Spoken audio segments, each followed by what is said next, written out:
All right, I think we'll get going. Thank you, everyone. Thank you. I want to thank everyone for respecting our request not to bring signs and noisemakers into the meeting. So greetings to you all, and thank you for attending this public meeting with representatives of NB Power and Pro Energy. My name is Doug Bliss, and I am the chairman of the Tantramar Climate Change Advisory Committee. I've lived in Sackville for 30 years, working here, raising a family here, and now staying here in my retirement. Before I go on, I would just like to ask everyone to put your phones on mute so we're not unnecessarily interrupted by dings or rings or otherwise. Thank you very much. This event has been organized by the Climate Change Advisory Committee, which is the only official volunteer committee reporting to the Municipal Council of Tantramar. The idea for this meeting actually started with us in October after we realized that there seemed to be no public meetings planned to discuss the RIGS gas turbine project. The Climate Change Advisory Committee made the initial invitation to NB Power to come here, and after some discussion between the town and NB Power, the decision was made about a month ago to have this meeting today, so we're very glad that we were able to do this. Our aim in organizing this meeting is to give NB Power an opportunity to meet their stakeholders, you, and present the case for the RIGS gas plant at Center Village, and to provide an opportunity for you, as citizens of Tantramar, to ask questions of NB Power in an open public forum. Just to note, to say that this meeting is being streamed on Teams and simultaneously broadcasted on the University Radio, CHMA Radio. It is being recorded, and the recording will be available on the town website sometime soon. So on behalf of the Climate Change Advisory Committee, welcome to you, and welcome to our guests, who I will introduce shortly, who have traveled here from other parts of New Brunswick today. Before I proceed, however, I would like to honor the Aboriginal peoples of this land, the original peoples. I would like to acknowledge that we're all guests on this land. We are on the unceded traditional territories of the Wabanaki First Peoples, who have been occupants and stewards of this land since time immemorial. Amlamagog, or First Folly Fort Nation people, are the keepers of ancestral knowledge of this area and carry valuable land-based skills and belief systems that are important to us all. I ask that we take a moment to reflect and consider this as we meet today.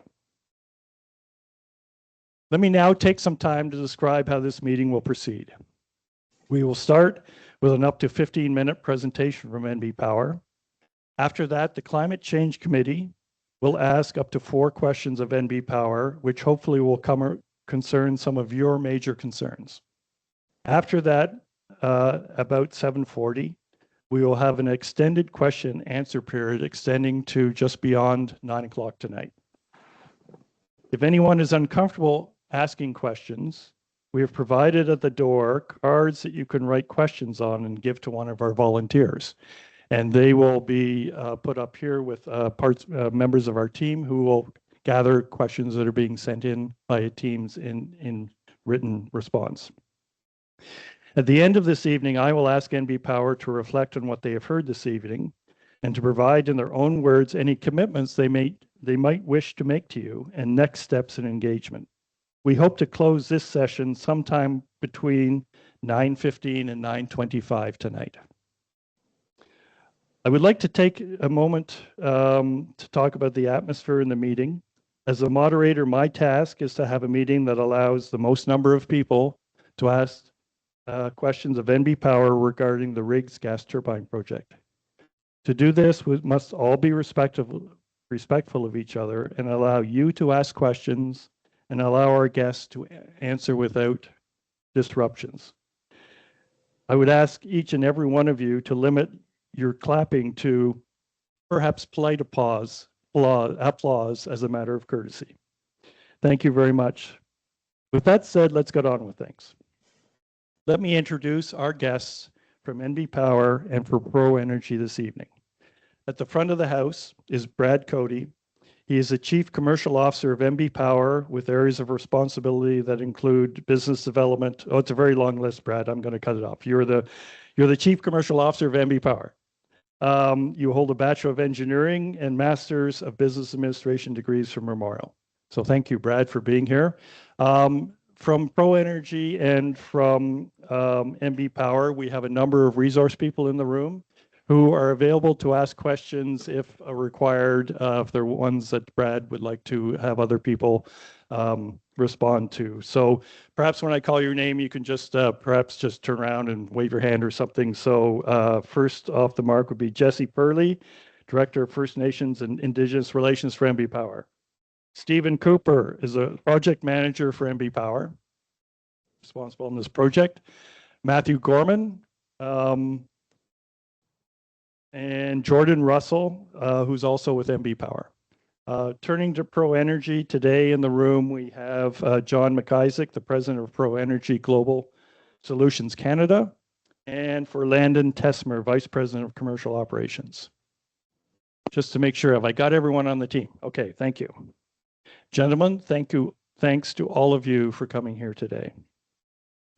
Now I will turn the floor over to Brad Cody to give the NB Power presentation.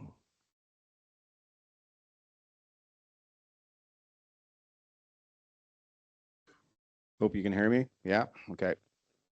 Well, thank you everybody for having us out here. A sincere thanks to Doug and the committee for welcoming us out here. I think we're building on something. The meeting we had last month with the council I thought was very productive and moved things, increased awareness. And one of the things that I do in that long list that we didn't cover, and thank you for not covering that long list, is integrated resource planning at the utility. And I started public engagements in 2019 on that plan. We had about 200-300 people engaged. Said that's not good enough. We increased it to 3,000 when we published the 2020 integrated resource plan. We got over 7,000 when we did the 2023 integrated resource plan, and now I'm proud to say it's over 9,000 engagements on the 2026 plan that's currently being written as I speak at head office. So I'd love to have the opportunity, Mr. Bliss, to come back to talk to you about the findings in that plan if it works out for you and your committee and the community. Would love to have the opportunity. Have a bias to yes. Whenever I can get out to talk about energy, New Brunswick Power, and how the province is growing and developing, I always say yes. No matter how hard or how unwelcome you might feel sometimes, I want to say I do feel welcome here. I did see some of the signs and I respect everybody's opinion. And I'm happy to learn and gather that opinion as we figure out the long path forward for New Brunswick and New Brunswick Power. So with that, I'd like to talk quickly. The number in this slide, this is new MB Power at a glance, but this one up here in the top corner, I want to really draw your attention to. Every time I give this presentation, that number goes up. We're facing more and more population growth. Yes, I understand the rate of growth is slowing, but a slower rate of growth is still growth. So I need you to understand that. That's a big part about why I'm here and why we're talking about the RIGS project and combustion turbines in the Tantramar region. So that level of growth is something we haven't seen before. Doug, in your intro, you talked about your time in New Brunswick, and you've seen all the ups and downs in the late 2000s, the industrial decline that our province went through. And that caused a lot of load destruction in our province, right? So that was pretty sudden and pretty severe. And at the utility, we reacted by actually decommissioning and demolishing some of our stations that we had around the province. Some of you might remember the 300 megawatt plant in Dalhousie. We had another plant in Grand Lake. We started building a bunch of renewables over the last 10, 15 years as well to kind of offset our need on thermals. But the bottom line is now we're serving more load, more customers, and more peak than we ever had in New Brunswick's history. That's something I need you to help me understand and help figure out, well, what are you doing and why does this project really matter? That's really important to us to understand. We're now back to well above where we were just 15 years ago. I don't want to dwell on this one very much. It's very complicated. But what I do want to pull out on this slide, this is what we call the Southeast, obviously. But what I need you to help me understand here is we have a lot of intermittent generation, a lot of wind turbines, solar farms in this neck of the woods. All of our heavy dispatchable generation is either in the south or in the north. This is where most of the population growth in New Brunswick is also happening, in the Southeast. So now you're starting to see or connect maybe some of the dots about, well, why are you building this project here? right? So there's no thermal dispatchable generation in this neck of the woods. Also kind of interesting is you can see our interties with our neighbors in Quebec and northern Maine, southern Maine. We have a strong interconnection in this corner with Prince Edward Island as well, and the province of Nova Scotia. So when you think about all the generation is down here and up here, how do we serve all of this load down here without generation located in the space? That's a key question that my team and I face every day as we figure out how do we dispatch a reliable system day in, day out. Kind of like a highway during rush hour, our system has these heavy orange lines of transmission that kind of span around the system. Green lines are our 345 kV network as well. Sorry, blue lines are the 345 kV network. In rush hour, we see cars starting to pile up and get backed up bumper to bumper sometimes. We call that congestion. In our world in electrical engineering, it's transmission congestion. So we're actually improving the transmission interconnection along this corridor, and we have plans to build it further down into the southeast and eventually maybe even up into the north. But those things take time, and we're trying to do all of the above is what I'm trying to say to alleviate that congestion. Another solution is to add either generation, dispatchable generation, or battery energy storage devices to help alleviate that pressure as well. All of that is part of our plan in New Brunswick. So what is the RIGS project? It's got an interesting name. We got the author of the name in the audience with us, Mr. Stephen Cooper. I'd like to give him all of the credit.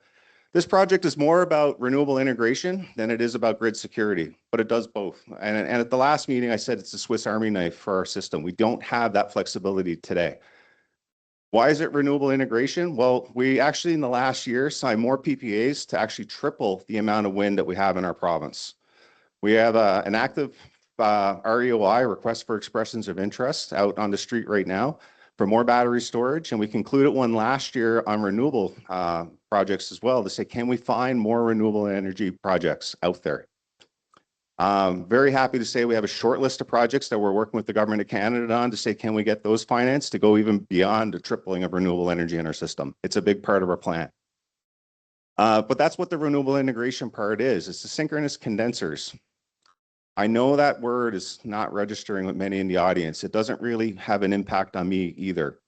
I think John and ProEnergy's team, they call it a shock absorber in one of their meetings. I thought that kind of worked, but it still didn't quite get it to me.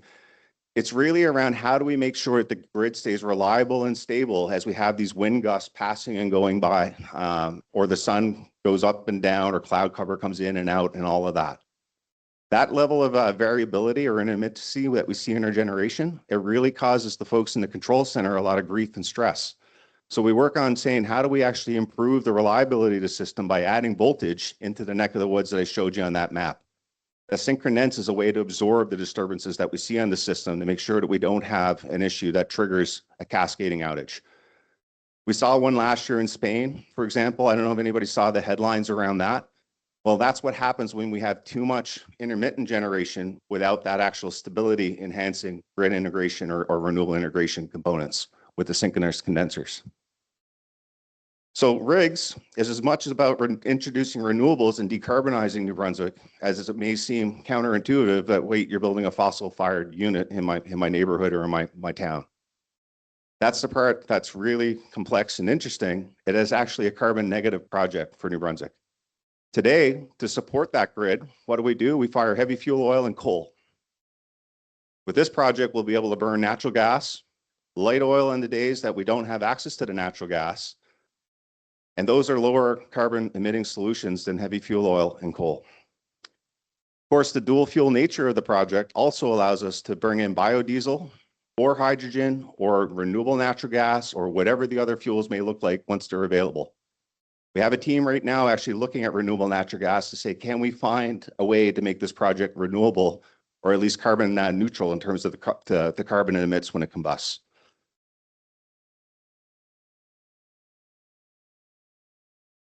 Might have clicked on the other screen there.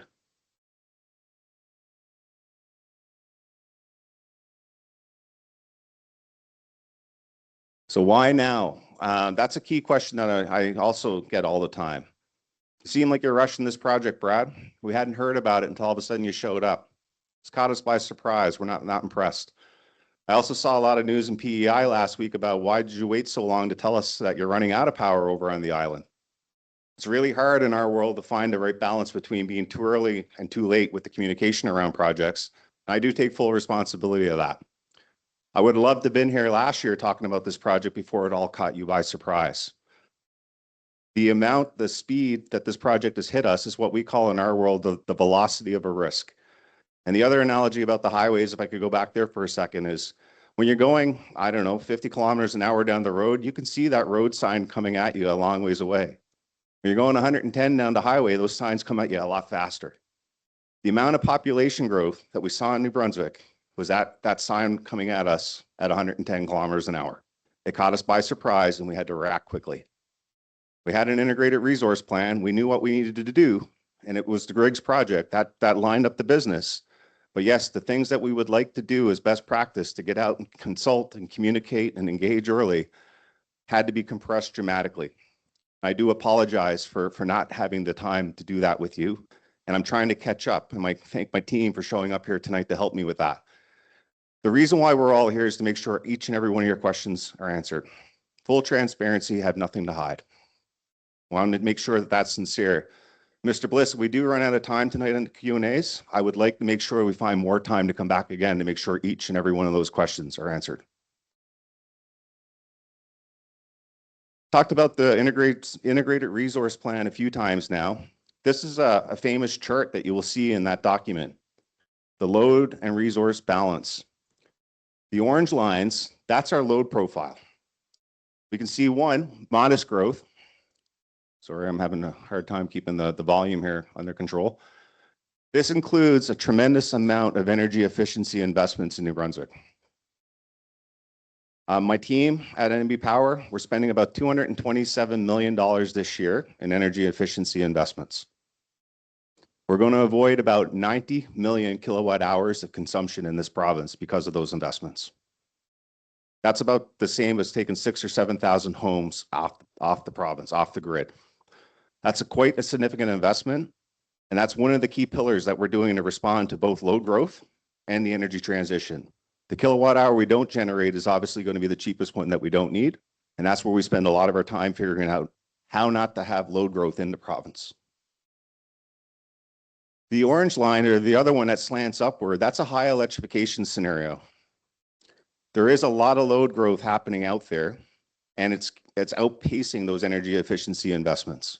Even though it's the biggest project that we're running at the utility right now at $227 million, if the high electrification scenario takes hold, you start to see that even with those investments, the load starts to grow in the province. And again, we're seeing it. As I walked in here tonight, I saw a tower crane just down the road building yet another big building.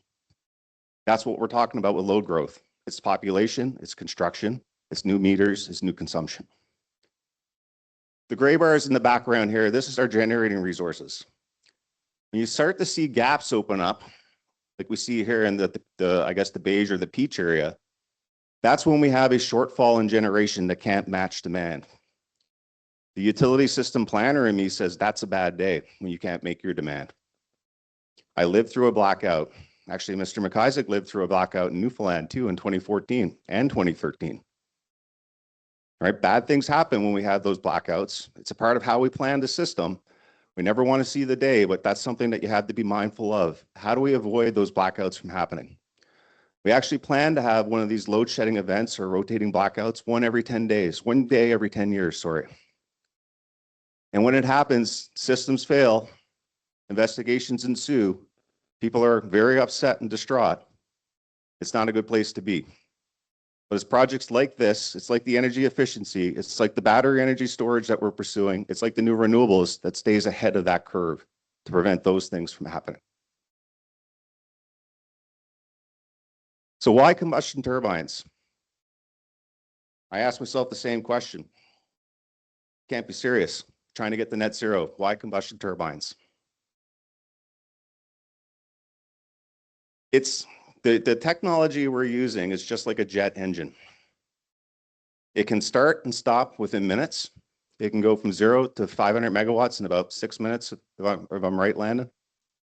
And it can stay on for as little or as long as you need, and then turn off to get over the issues that you're trying to handle with the grid integration and renewable integration side of things, grid security and renewable integration. What we see with weather patterns is that they're variable.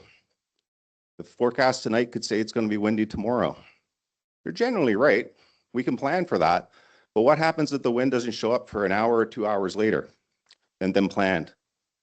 What we do today to plan for that is we start Coulson Cove and we say tomorrow's going to be peaky. The wind is kind of going to be there.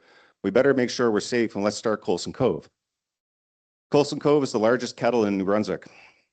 We all know it's like to boil a kettle. It takes a long time. A lot of energy has to go in before it makes all that steam. So we actually have to start Coulson Cove 36 to 72 hours before we actually need it to be able to be ready to generate. That's a lot of fuel going into the unit without generating a single kilowatt hour on the output side. That's how we handle it today. And then that's what this project helps us avoid. So when I said it's carbon negative, and I know you say, well, you can't be serious, that's what I'm talking about, is that we don't need to have the dependence like we do today on Coulson Cove. Like that jet engine, we all get to the airport, we get on the plane, pilot starts the engine, 10 minutes later, we're going, 500 miles an hour down the runway to take off, land at the other side, the engine shuts off, we all get off the plane, the next group of passengers get on. That's the flexibility. That's what I mean by a Swiss Army knife that our system doesn't currently enjoy. Okay. Finally, why Center Village? When we look at the project, there's actually a picture. If I'm going to spend 2 minutes, Doug, this is where it's probably best sent. We see an intersection here. This is the Maritimes Northeast Pipeline. This is our transmission lines running down the other side. And this is the project footprint. You're right in between the two. They're on the same PID or property identification number in New Brunswick. That's key to us because we didn't need to make the project any bigger than it had to be. We didn't need to extend the pipeline across a bunch of landowners' properties to be able to reach our project or our transmission lines. That's why we picked the site. We scoured New Brunswick for sites like this. We especially focused in on, there was 8 on our short list. They got eliminated because of those transmission constraints and congestion that I talked about. Then we focused in on 2, a site in Skaduk and a site here in Tantramar. Unfortunately, the site in Skaduk is very, very wet, about 89% wetland. What does that mean? When we saw signs of fish in our investigations, we needed a Fish Act authorization. Immediately pushed us to another 18 months on our project, which would violate our 2028 timeline. And I can get into the why natural gas and why not batteries and what else we've been up to at NB Power in terms of, it's not just this, it's an all of the above approach to how we get to net zero. Thank you. And we'll make these slides available if anybody would like to have them, for sure. Yes, we have a copy of them and can put them on the town website if that's okay with you guys. Okay, good. Thank you very much. Thank you, Brad. So now we're going to take the next 15 minutes to ask questions from the Climate Change Advisory Committee. So just a note for all of you in the audience and our guests about this portion of the agenda. Our questions may be slightly longer than what we're going to generally allow questions during the rest of the meeting. As we have been engaged in conversations around this gas plant for many months, and we're hoping that our questions will help capture many of the major concerns that you already have. Tantramar's Climate Change Advisory Committee, supported by an active roundtable, reports to the Municipal Council, and our mandate is to provide advice to the municipality regarding climate change, future risk and response, as well as providing advice on how to continue to sustain our natural resources and our environment now in the year and in the years to come. So therefore, Brad, we would like to ask you 4 questions that are related to climate change and sustainable development, which we think reflect common community concerns. And for this portion of the agenda, I'm going to explain this a little bit more detail later, but we'd ask you to keep your responses to like 2 to 3 minutes. And we actually have a timer for that. So just so you'll know where you're situated when you do that. So question number 1. You ended talking about net zero. We have a question about net zero objectives and renewables. So the question is, or the lead in and the question are as follows.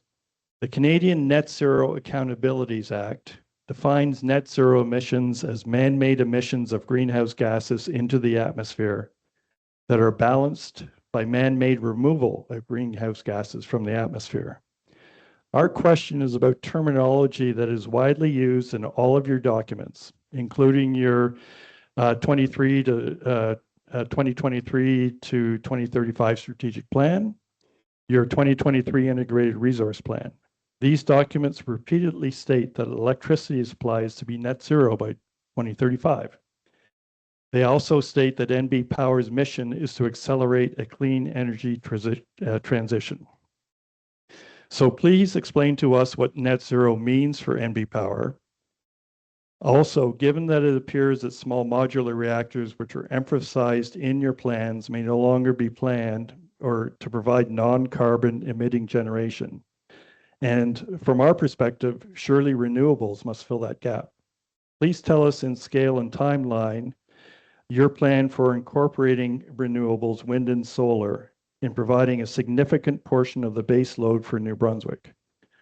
We want to know the plan in order to better understand why this fossil fuel burned gas turbine plant is needed, particularly as there's many members of the audience of this community who have been working on the advancement of renewables in New Brunswick for more than a couple of decades. Thank you. Okay, 2 minutes. That's a big question. I'll do my best. You can do 3, but yeah. Okay. The timer will start to flash at you. Okay. Yeah. So how do I back this up? There was a project in New Brunswick called the Atlantic Loop. I don't know if folks remember that. Ottawa was advocating for a big transmission line to help get Atlantic Canada off of coal, namely New Brunswick and Nova Scotia. The project didn't make economic sense. We kept communicating to Ottawa that it wasn't going to work. And the Minister of Natural Resources and Environment and Climate Change Canada, those ministers said, well, show us a plan that works because our people are telling us this is the only plan for Atlantic Canada. So in 2023, Laurie Clark, the Premier of the day, the Energy Minister of the day from New Brunswick, the Premier from Nova Scotia, and a bunch of other people went to Ottawa with that plan. And that plan included things like more renewables, right? It included a coal to biomass conversion for Belledune. It included an investment for New Brunswick in the Mactaquac Dam, the Life Achievement Program that we call it. It included energy efficiency, battery storage, and it also included a combustion turbine, fast-acting flexible generation. So what I'm trying to say is we did live out the plan that we showed the minister to say that all of these things matter and they're priorities to New Brunswick.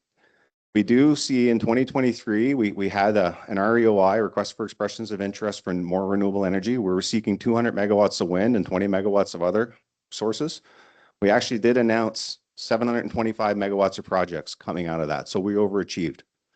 We had a further procurement last year, and I'm excited to say there's another few hundred. We announced 200 there before Christmas. There's another few hundred in the hopper that we're working on in Ottawa to make it cost effective for New Brunswickers. We do have plans for further procurements, but the bottom line, some of our scenarios show we need up towards of 14 to 1,500 megawatts of renewable energy, like wind or solar energy in this province to become net zero, as we talked about. Transmission is a part of that, and we're seeing phase 1 of this interprovincial transmission plan going through this region as well. Our neighbors in Nova Scotia, we're really proud of the work that we managed to regionally collaborate on that. Transmission is a big part of our plan of how to get to net zero. I talked about the biomass project for Belledune, where we can take our largest emitting generator in the province and convert it to our largest renewable generator in the province. We're pretty pleased with that. It's looking really good. Getting close to final investment decision to say if that project's going to work for us. And finally, I needed the flexible generation that we talk about with the RIGS project. It's the thing that we go to first to say, okay, the wind isn't there or the renewables aren't going to be available. Bring this thing on and leave it on for as long as it needs till the renewables come back. You can't plan and operate a system on wind energy alone, or solar for that matter. They're variable. We don't control when they generate. Yes, batteries also have a role in this plan. We are procuring batteries as we speak. So with that, maybe I'll stop, maybe right on time. Thank you very much. We might come back to batteries, but that's not immediately. So given that we are the Climate Change Advisory Committee, no surprise, we do have a question about greenhouse gas emissions. And just segueing on your comment about this is actually a carbon negative project. Although NB Power's integrated resource plan states that after 2035, small amounts of greenhouse gas emissions will remain in order to maintain reliable and energy security. The RIGS project proposal shows potentially large levels of annual greenhouse gas emissions and no removals of greenhouse gases, such as through carbon capture or offsetting, is planned for this project. The integrated resource plan states on page 5 that after 2035, less than 175 tons of greenhouse gas emissions remain on the entire grid per year. However, the initial project description filed by ProEnergy in table 23.5 shows that 911 tons of greenhouse gas emissions could be expected every year from the RIGS gas power plant under peak stress scenarios. So our question to you is, how do you reconcile NB Power's goal of having yearly annual gas emissions of 175,000 tons when the RIGS gas plant alone could contribute up to 5 times that amount every year? It seems that to us that emissions are going up, not down, and will be even higher if a second gas plant is proposed. It's a great question. I'm going to tackle the NB Power stuff first, and maybe I'll turn it over to Landon to talk about the project specifically.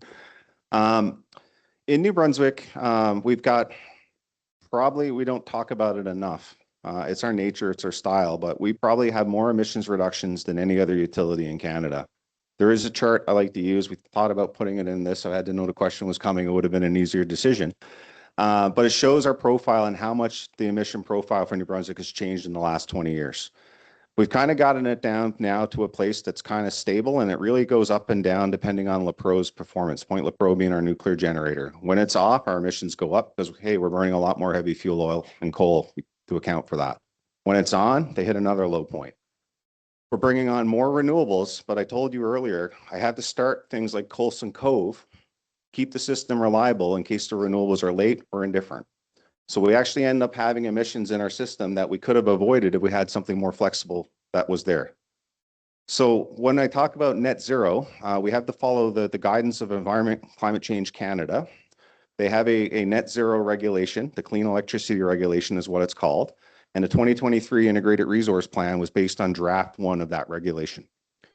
That integrated resource plan still showed combustion turbines, and that draft 1 of that regulation was even more stringent than the final regulation that was published by Ottawa.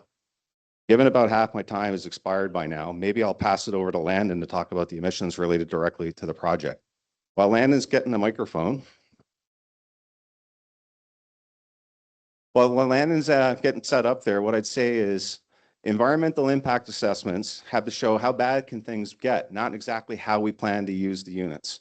So they have to show regulators, this is the emissions profile that could happen at our site, not necessarily will happen at our site, because the regulator is going to use that to assess the impact of the environmental impact that the project creates. And maybe Landon, you can fill in. Test. Oh, okay. All right, so the value that was referred to, table 23.5, that is the stress case, which is the maximum operating scenario and included the maximum number of hours on diesel as well. And so since then, there's been some discussion around goal I could use. That's better. A typical operating scenario resulting in about 1/5 of those emissions. So that's when it's running primarily on its mode of operation, which is gas, and diesel is a backup, and it's running at less than a 7% capacity factor. That means out of a total 8,760 hours in a year, 7% of the time is when you're actually combusting. So that's the more likely generating scenario today. In the future, in 2035, depending on what advancements NB's bringing on, that capacity factor could realistically reduce even lower than that. So it's based on ultimately what resources come online, the discrepancy between the value proposed in the EIA and ultimately the way the plant will operate is the difference between the stress case and the average case. In terms of other mitigations, another key greenhouse gas that doesn't get talked about a lot is NOx emissions. And one thing we did proactively as part of our proposal in this project was we included SCR catalysts on the back end of these gas turbines, and they reduce NOx emissions from on average 25 ppm, which is actually the permit limit federally and in the province, down to 2.5 ppm. So NOx is a greenhouse gas, and to be proactive, we decided to include those catalyst systems in order to get that 90% reduction, which was a responsible decision in our opinion. We think it sets a precedent for future projects in Atlantic Canada, maybe even for future projects across all of Canada. And I think that's a positive thing. So Okay, thank you, my Landon. time's up. Yeah. Okay, question number 3. Batteries, renewables, grid security, and grid stability. So we're just, despite your explanations and all the information that we've read, we still have trouble trying to grapple with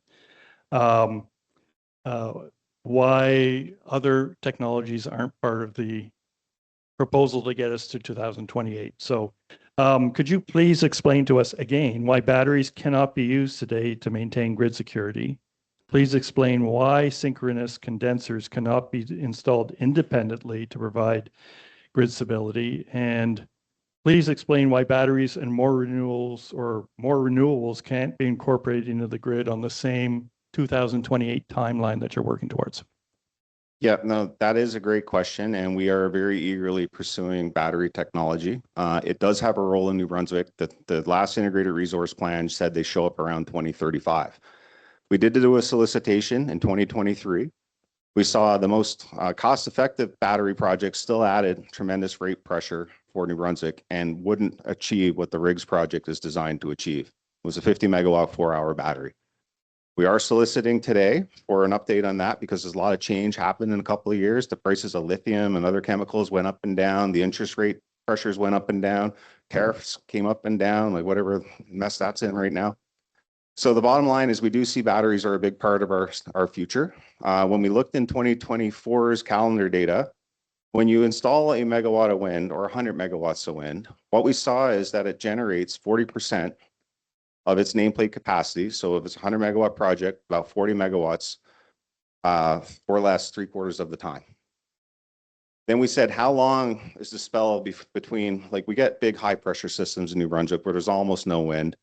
I guess it's the same here as what I'd see in Fredericton. You see the UMB heating plant, the stack just goes straight up and doesn't dissipate. We see that. Yeah, probably not beside the Bay of Fundy. We see that across the province because we have wind in the north and in the south. And we said, look at all the installed wind across the province. 71 hours in a row, it produced less than 10 megawatts. So 10% of the installed capacity in the province. So what that means is if you have a battery and you have to discharge the battery, how do you charge it up to get through the next lull? And then that's why we end up into a situation that the price of batteries to achieve the same solution that the RIGS project brings is going to drive the affordability crisis we're facing in the province even worse, in a worse direction. So we're trying our best to figure out how to make these projects less expensive or more cost effective for New Brunswickers. And then that's the struggle that we're seeing at the utilities that we hear from people. And we're hearing from them today at our contact center about high bills and prices are up and everything is up. I got my water bill from my community. It's up over 5% from the year previous. My property taxes are up as well. Everything is going up. We understand that. We appreciate that. And we're concerned about that. So we're trying to achieve these goals, Doug, in a way that's responsible and affordable, or as mostly affordable as possibly can. You're right, synchronous condensers could happen. And batteries could happen, and they could all be independent. But if we did them each in an independent way, it's a more expensive solution than what we're proposing with the RIGS project. Okay, thank you. So the last question we have is about sustainable natural resources in human society. And there's a bit of a long intro to this, if you just indulge me and the audience as well. The Tantramar region is an area of unique habitat and wildlife migrations and is especially prone to the cascading effects of climate heating due to man-made greenhouse gas emissions. Tantramar was one of the first municipalities in Canada to declare a climate crisis. It may be unique in having a dedicated climate change advisory committee. It has a plan to transition the regional rink to a net zero facility. We are highly vulnerable to rising sea levels. We have chosen our provincial representatives as a member from the Green Party in the last 3 elections. We have many experts in the community who have been leaders in understanding climate change and sustainability. In addition, this area has many regional, national, and international habitat designations. The UN designated Fundy Biosphere, the Ramsar Convention on Wetlands of International Importance, a Parks Canada Ecological Corridor of National Importance, a core wildlife connectivity area identified by the Staying Connected Initiative, and 3 federal national wildlife areas, to name a few. This area has these designations because of the importance of this ecosystem to wildlife, especially supporting long-distance migrating birds and fish, as well as providing a wildlife land bridge to Nova Scotia through the Chignecto Isthmus. The human population is totally reliant on groundwater for drinking water and has never been subjected to local industrial pollution of its air or water before. Given what you know about our home and the opposition of our people to this fossil fuel burning gas turbine plant, can you tell us how social license or public support fits into your decision-making process, and whether public support or lack of it can change the course of the RIGS gas turbine project?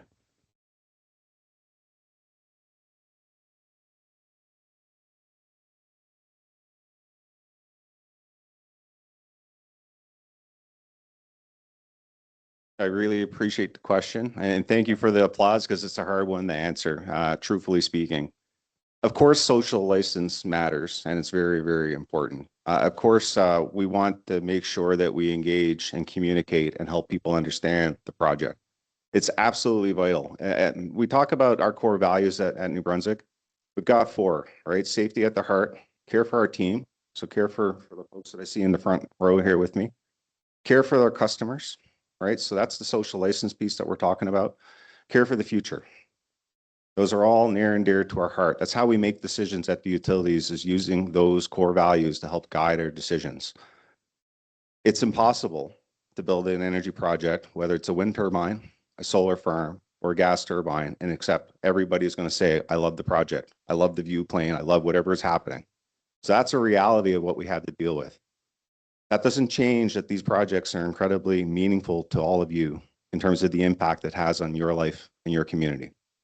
And I want you to know at MB Power, we take that very seriously. That's why we're here today. If we didn't care about the social license, or we didn't care about what each and every one of you in the audience thought, we wouldn't be here. And that's why we're here. And that's why we're going to continue to be here, to make sure that all your questions and all your concerns are addressed to see this project be successful. If I could move the project, if you didn't want the project and was adamant we were never going to win hearts and minds of this neighborhood or this community over, I don't know where to move it. I cannot maintain energy security and bring the project to a different location. And I don't know how to sell the project to those people when I say, we're only here because they didn't want it over in the best spot that our engineers told us. That's the best spot in New Brunswick to build this project, even with all the things that you talked about, right? Every project has an environmental impact. Every single project that we do has an environmental impact assessment, and every single one of them get a determination on the other side with a long list of conditions to make sure that we can be responsible operators or purchasers of the offtake, in this case, from those projects. And I want to make sure that all of you understand that those core values, safety, our team, our customers, and our future, that's how we make our decisions at MB Power. And that's not our rank order, except for maybe safety. That one's always top of mind. The rest are all things that we have to take into consideration, are all equally important to MB Power. Okay, thank you, Brad. So now is the time to turn to questions from the audience. And I'll just explain to you how the format is going to work. So it's now coming up on 7:45, and we anticipate for at least the next hour and 20 minutes or so, there is plenty of time, hopefully plenty of time for questions from the floor and from people who have joined by Teams. So let me just briefly describe how this will work. Anyone can ask a question, but we only allow one question per individual at a time. However, I'll get the however in the next point. If you want to ask a question, please put your hand up, and one of our volunteers who are in the aisle with mics, where are we? We'll pass you the mic. We will take questions from the right aisle, and then the left aisle, and back to the right aisle, and so on. Please do not take more than a minute to ask your question if possible. A timer will be shown on this screen here, which you can see, which will give you an indication of the time. taken. To our guests, Brad and your team, I'll ask you to respond succinctly and directly to questions and ask that answers do not go longer than, we've already said, 2 to 3 minutes. And you've been very good at that, so thank you. People on Teams may submit questions via the chat function. So what we will do is we are going to take questions from the floor for 35 minutes. We're going to go to Teams and written questions for a period of time. Then we'll go back to the floor for questions, and then we'll go back to people on the Teams chat and written questions. And that will be how the rest of the evening looks like. And then at the end, we will do a bit of a wrap up. So is everyone ready? Let's take the first question from the floor, please.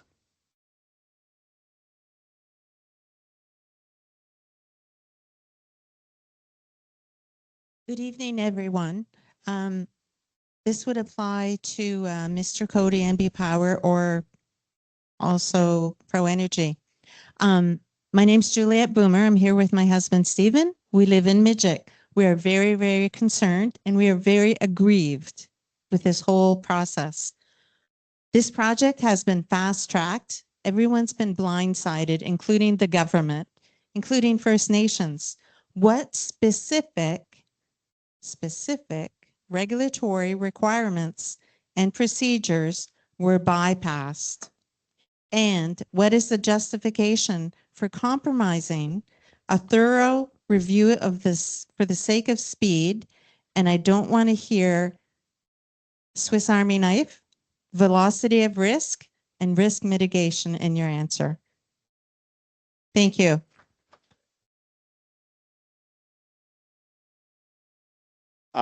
The short answer is no regulatory requirements were bypassed whatsoever. It's under a full review by the province of New Brunswick under its environmental legislation. It's under a full Energy and Utilities Board review under the Electricity Act legislation as well. So that'd be the simple answer.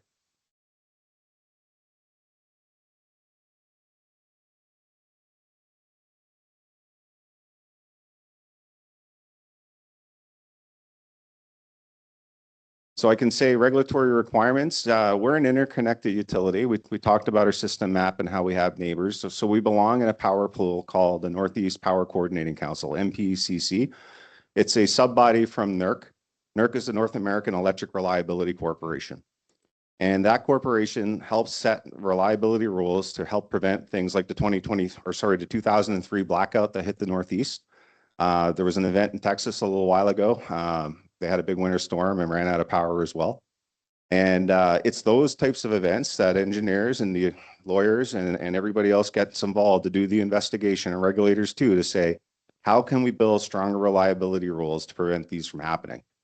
One of the things that we file with the Energy and Utilities Board is the latest NPCC regional outlook for our Maritimes region, and we are violating our planning criteria. That means that the requirements aren't going to be met if we don't see this project happen. So we formally filed with that group our response to say how they asked by requirement, by regulation, we had to say, what is our plan to deal with that? And this is our answer, is the RIGS project. And they have accepted that as the answer. Now it's a question around timing.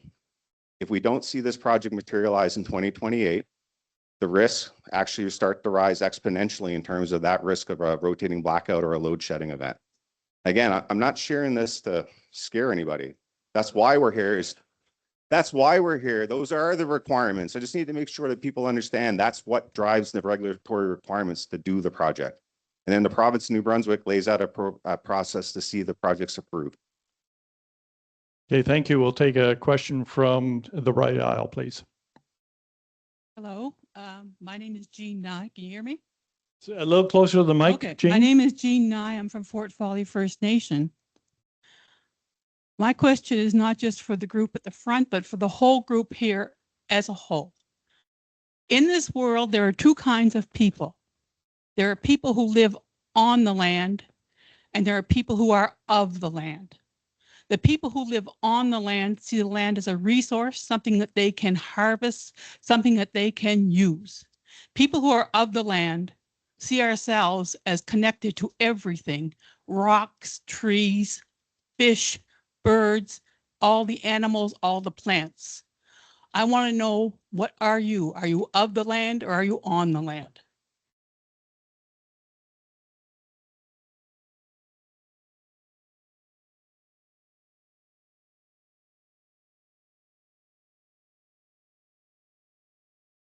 It's a tough question to answer, and I'll tell you the reason why.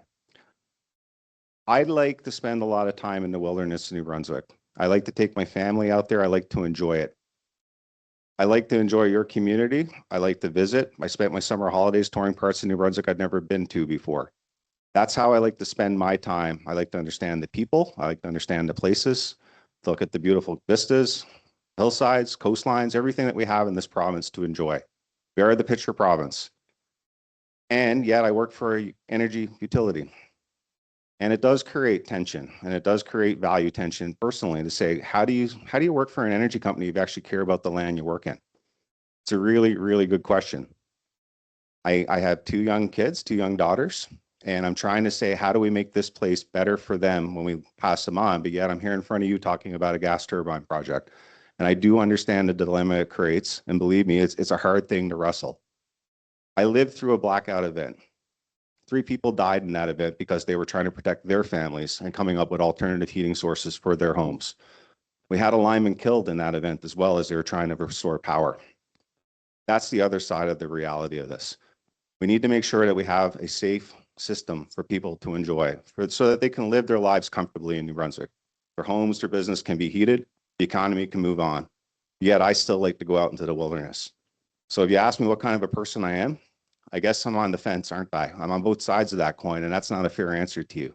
I'm going to ponder that one probably the rest of the night, figuring out what truly am I at this in my soul. It's a really good question. Thank you.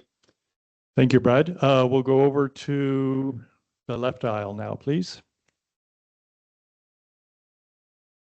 Hi, my name is Elaine McDonald.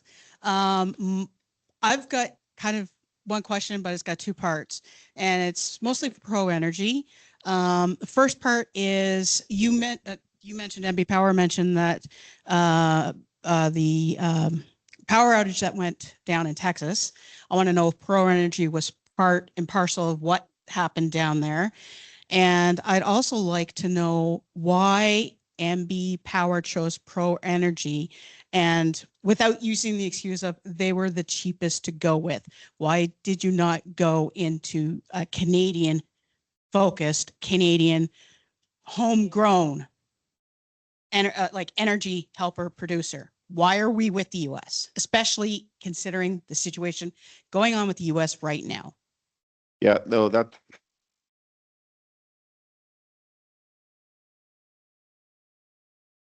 Let me start about how we selected Pro Energy, and if Pro has time, we can talk about the Texas event. I'm sure they have some experience there to share as well. I got to rewind the clock. I told the story a few times. It was late 2023 when we realized that risk, the velocity of the risk was coming at us. The population headlines were out there. The Southeast was leading the nation, tied with Calgary in terms of population growth. Headlines were being made about municipalities, Moncton and others, saying record building permits issued this year. All of those things is how we get into our assessment to figure out the load profile. That led us to a 2024 solicitation. We did send it out. It was open to all companies across the world that wanted to bid on that. We ended up with, I think it was 5 bids from 4 proponents. 2 of those, if I'm not mistaken, were Canadian. There was no Canadian technology. Canada doesn't have this technology as part of its supply chain. So that's how we ended up in a situation to say, okay, let's figure out how we can evaluate these proponents to say which are the best to offer. Of those proponents that offered bids, Pro Energy was the only one that could deliver on the timelines that we had, and they were the most affordable solution for New Brunswickers. It was affordability and it was timelines. Pro Energy also delivered the last combustion turbine in Atlantic Canada. It's a project that was built in Newfoundland in response to that blackout that I shared with you earlier. And they have the operating experience to say that they can do this. So what we were facing was potentially getting turbines much later from Germany, potentially getting them out of Asia, or potentially getting them from Pro Energy. The engineers went and did the assessments, and the recommendations came back, and folks like me looked at all of their work and said, we think that you did it right, and that was the project that we picked and contracted. I think there's maybe a minute left or so that we'll talk to. Yeah, Pro just hand it about over Texas. to, yeah. I'll just add that all the installation work is going to be performed by local contractors. So Brad's right, the turbine's manufactured in the States, and no, there is no Canadian company that manufactures a turbine in Canada, but all the installation work is going to be by Canadians. The plant will be run by Canadians. I'm a Canadian working for Pro Energy. I can vouch for that. John is as well. The comment on Texas, Pro Energy actually did bring a 300 megawatt plant online, almost identical to what we're talking about for the New Brunswick project. About a month before Winter Storm Uri, when that massive blackout hit. And we were actually one of the few facilities in Texas that ran for 8 days straight during the blackout. We ran out of water because the city water lines froze and we had to run without water at the time. There was a few things that our plant staff had to do to keep it running, but we had a mandate from our CEO saying, you must run. The state needs us and you must run. And so we ran at risk. Gas bill piling up. We had no idea whether we'd get paid to do it or not, but we ran for 8 days straight. And then eventually the Texas Energy Reliability Council, which was formed after Winter Storm Uri, used our facility as a showpiece for, this is what it looks like to winterize a plant in Texas and keep the lights on. Granted, Texas is not New Brunswick. The winterization is going to look very different here versus there. I'm just sharing that many of the Texas plants did freeze up and didn't run, and it's why they had a blackout. Ours was one of the plants that stayed on. Okay, thank you, Landon. Question from the right aisle. I think you already have the mic. Mike. Can you hear me? I can. Put it close. Put it close. All right. Mike Wilson. I've been in this town, or Sackville anyway, for 70 years. So I'm very concerned about what happens in the future too, because I've got family here.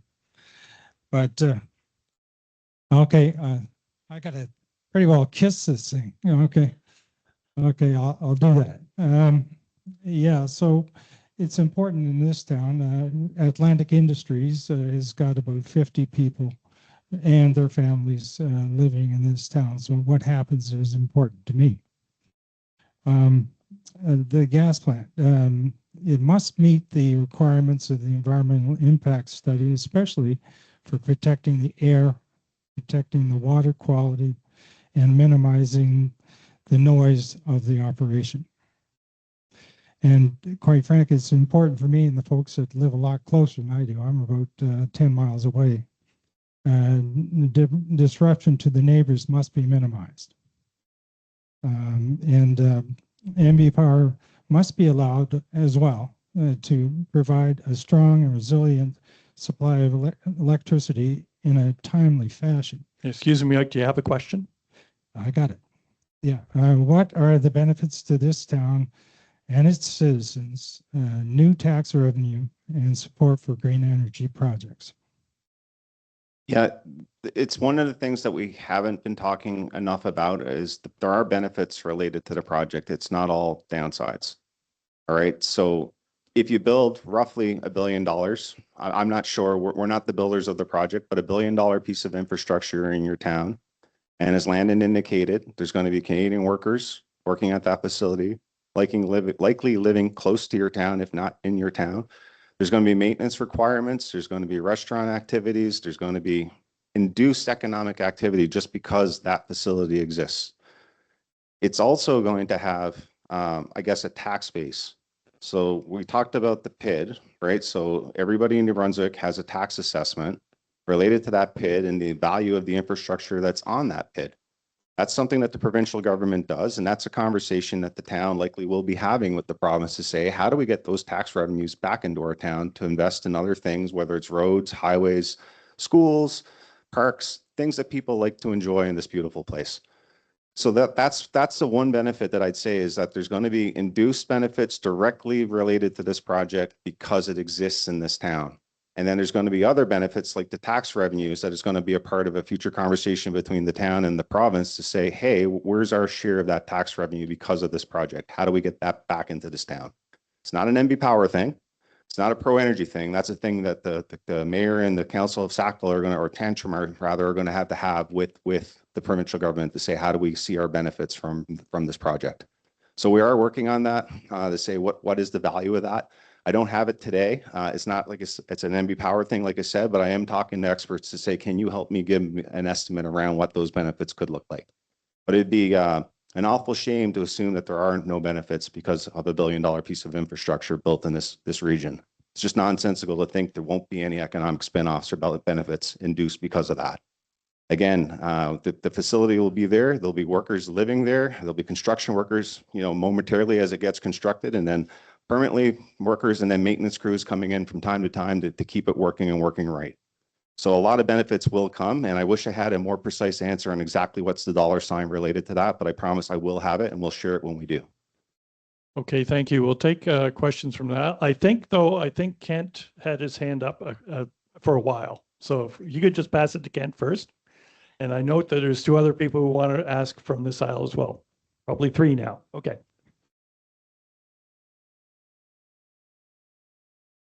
I think you can hear me if I don't stand up. Thank you. So I recognize that we all want to have power. We don't want to go black.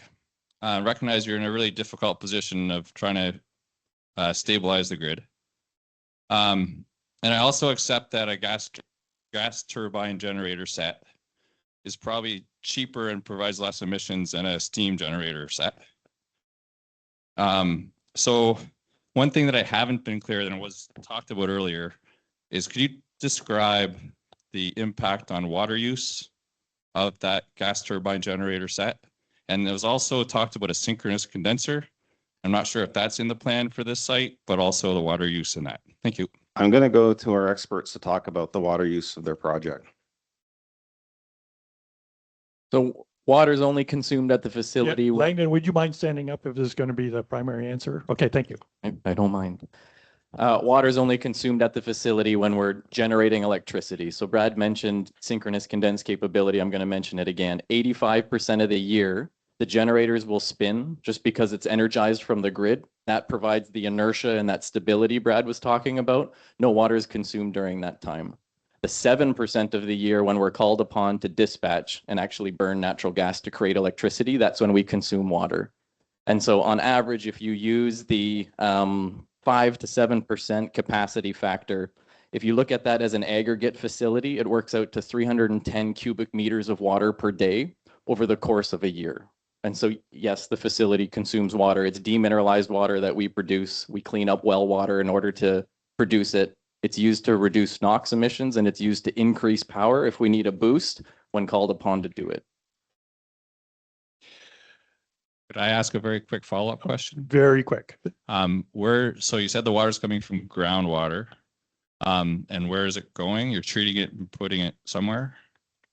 The treated water goes straight into the gas turbines. It evaporates and leaves out the stack as a cloud. There's a portion of water that is rejected as part of the treatment process. So we use reverse osmosis and EDI to create that demineralized water. And inherently that process produces a waste stream.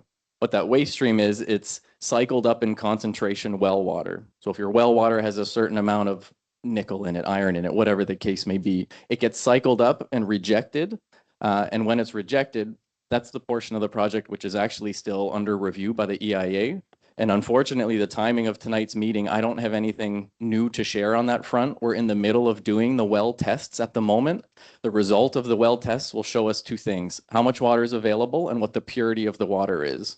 The purity will determine exactly what the effluent looks like, which the current plan as part of the EIA application, if you read it, it would be discharged to a tributary that's on the property. And the only reason you're capable of doing that is because there's no chemicals or oils added to it. It's just cycled up well water. It's the same thing as having mineral rich well water discharged to that tributary. I can't tell you today whether that's been approved by the EIA because frankly, we don't have the results back yet from the testing to be able to have that approval. That's the last round of the EIA assessment. Okay, thank you. Over to the right aisle.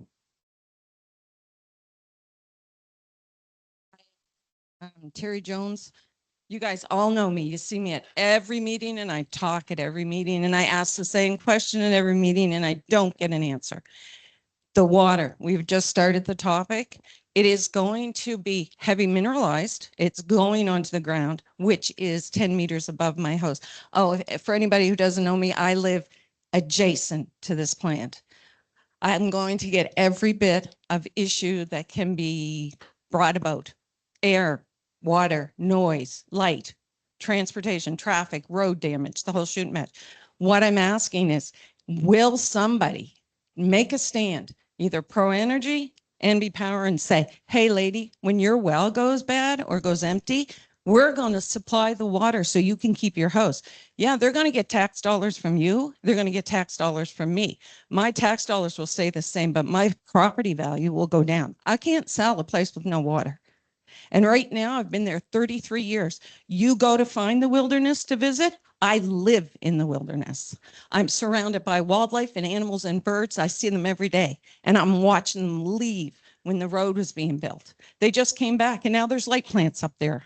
It's getting ready to roll. It doesn't sound like it's slowing down. So what I'm asking is, will somebody please make a stand and say, yes, we will guarantee the water for all of the homes, not just in 2 kilometers, but where my well test came back. I got heavy manganese in my water now. Didn't have it before. Thank you.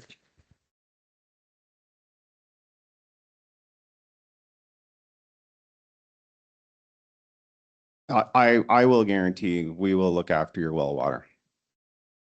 Absolutely. If that, we will take it offline outside of this meeting and we will talk about it. There's no scenario in the province of New Brunswick where a project will be allowed to happen if it had a detrimental, unmitigated impact on the neighbors on their wells. No project. All right. So at the last council meeting, you were there and you were honest when you talk about, I go to all the meetings.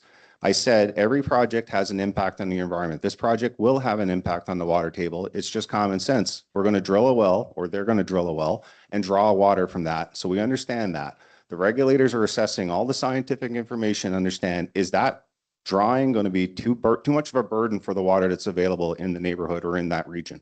If the answer is yes, it is too much of a burden, they won't be allowed to draw the water from that well. You won't see an impact related to your well because of that. If the regulator said there's enough water and this is what it looks like and here's the rules and the determination conditions that you must live by, fantastic, they'll take it, they'll honor that. And if that still has a negative impact on your well, NB Power will look after your well. And I will talk to you about this at the end of the meeting to make sure that we figure out a plan to address your concern.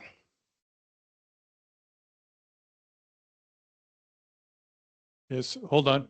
Yep. Okay, so did you want to say something, Ling? And on the well testing, you were one of the community members that had your well tested. I just wanted to clarify that the baseline testing we performed for community members was done prior to us even drilling our test well. So you mentioned high manganese. That would have been prior to us performing any of the well work. It was there to establish a baseline.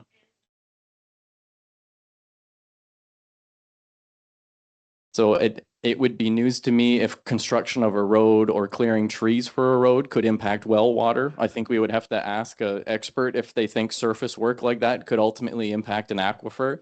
The intent was to test the well before we impacted any aquifers and we had drilled our own wells. The intent was to provide a baseline. So I mean, I think that's all I can say on that.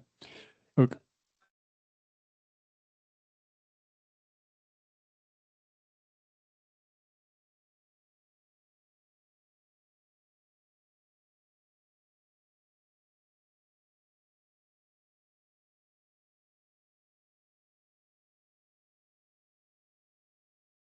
Yeah.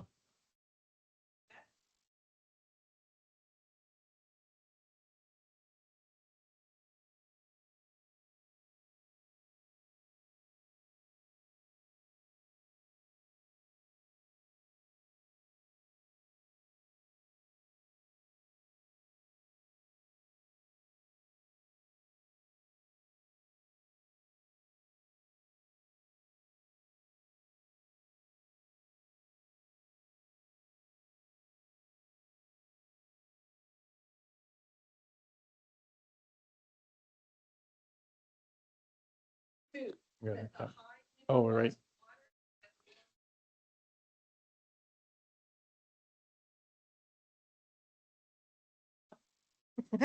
Okay, so I'll just jump in to say, you have a commitment from me. We'll talk after the Yes. meeting and we're going to take care of your well. thank you.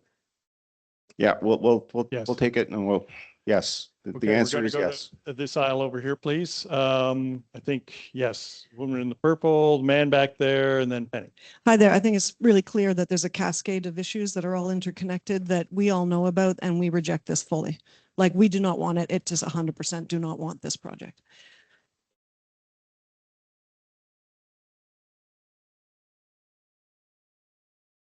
I'm going to be really quick and brief on this. My name is Sherry Boyle. I'm a Sackville resident from a family that carries a fatal genetic lung disease, pulmonary fibrosis, which is triggered by poor air quality. When President Trump took office last winter, he publicly vowed to make oil and gas America's #1 economic focus. The American administration has merged with big tech to push extremely lucrative and ecologically destructive AI data centers, which will be serviced by fossil fuels and gas turbines until the foreseeable future. That is on the Senate. Everybody knows it.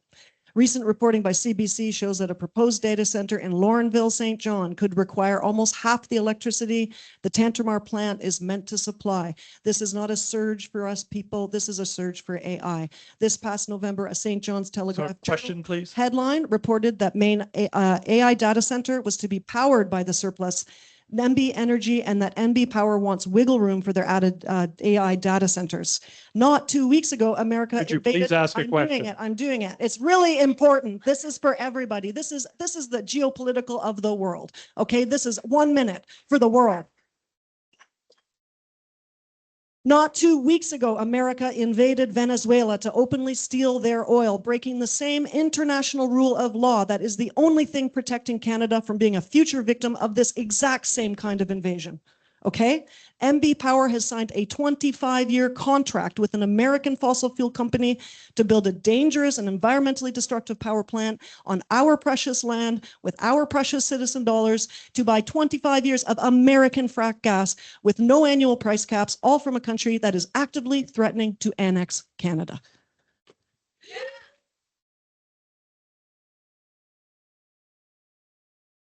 The next 25 years could find Canada in a fight for its Excuse me, I must insist. Please ask a Okay, question. my question is, how are you going to back out of this contract? What are the fees you have to pay? What happens to enable this contract to be?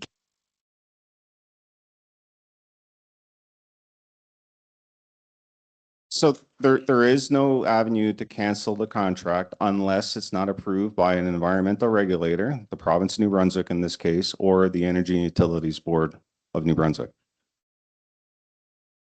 I have no idea in that scenario what would happen, but the laws of today in New Brunswick would say, and in Canada, I might add, with environment and climate change, this is a permitted facility and necessary and agreed to by the government of Canada that it's a part of our net zero plan, the country's net zero plan. It's So not net what we zero, have, it's fossil what we fuels, have so- to do is make sure that we can balance and trade off what we talked about, the risk of blackouts and shortages. I would love to say we are going to power this province with 100% renewable energy. I just don't know how. With America and when they're geopolitical. I just don't know how to make the system solve if we can only get wind, like I talked about, roughly 40% capacity factor in this province. If it's solar is the solution, hey, the sun sets every night. If batteries is what we fill in the gaps with, we need a lot. We need billions of dollars of batteries in this province. I don't know who can pay for that solution at this time. Okay, thank you. We'll move on.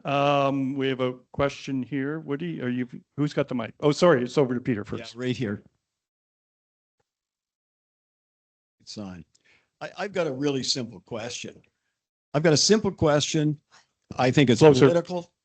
I want to know why this plant Closer to is the not mic, please, going, Peter. is not going to the Skiduk Heavy Industrial Park, which was set up just after, back in the 50s, for things like this to take place. You say that, well, there's water issues. I say there's a Liberal MLA there. And I say that the government is penalizing this area and our MLA because of it. Surely you can answer that. You work for NB Power. I mean, you're a civil servant, basically. Absolutely, I can answer that. So we narrowed the province of New Brunswick down to 2 PIDs to talked about.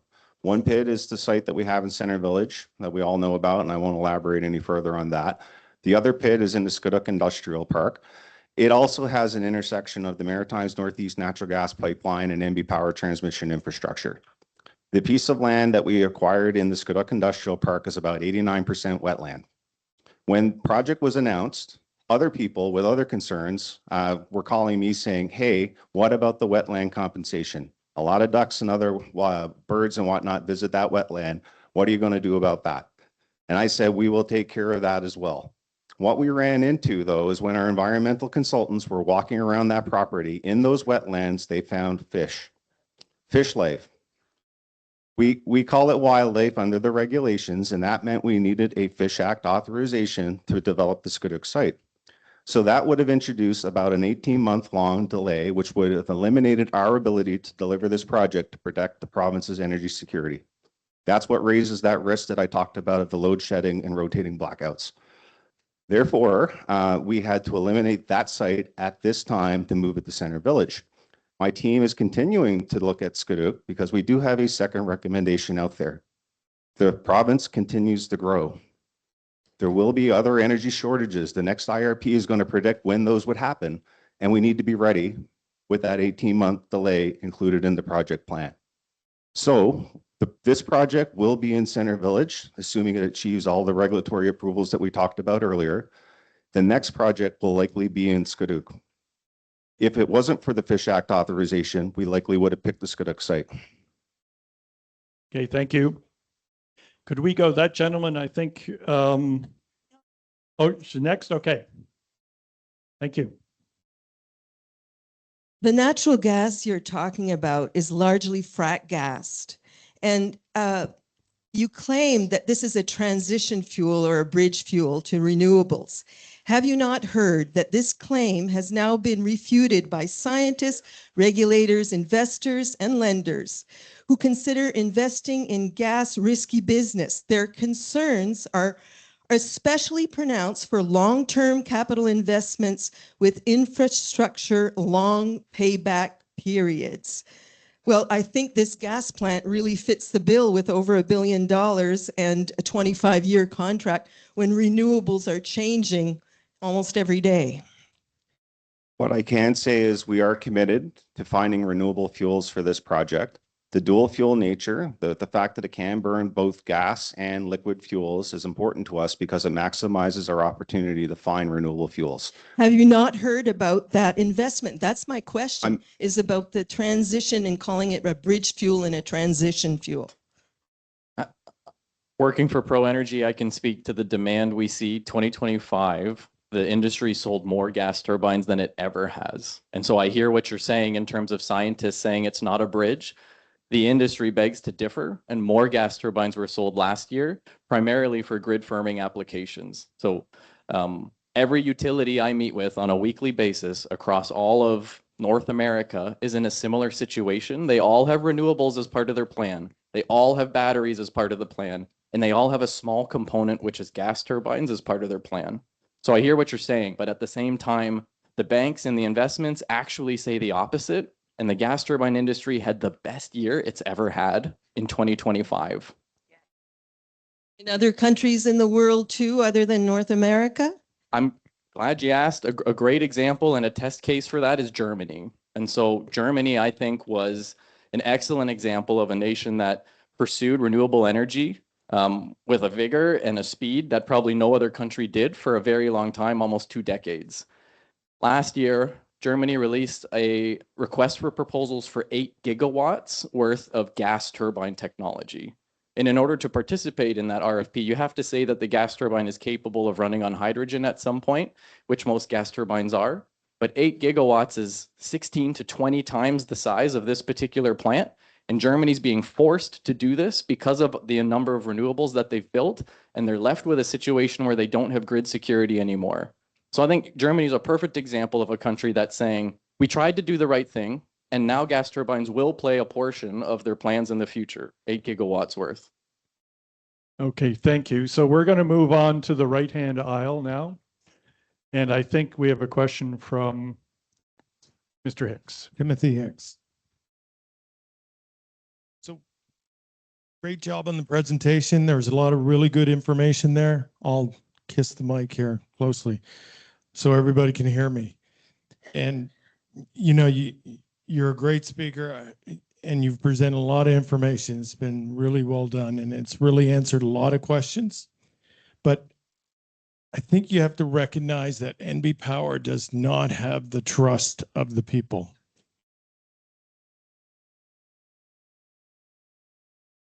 My recommendation to build that trust is, you've stated some things here that seem to be misinformation, and you state them as facts.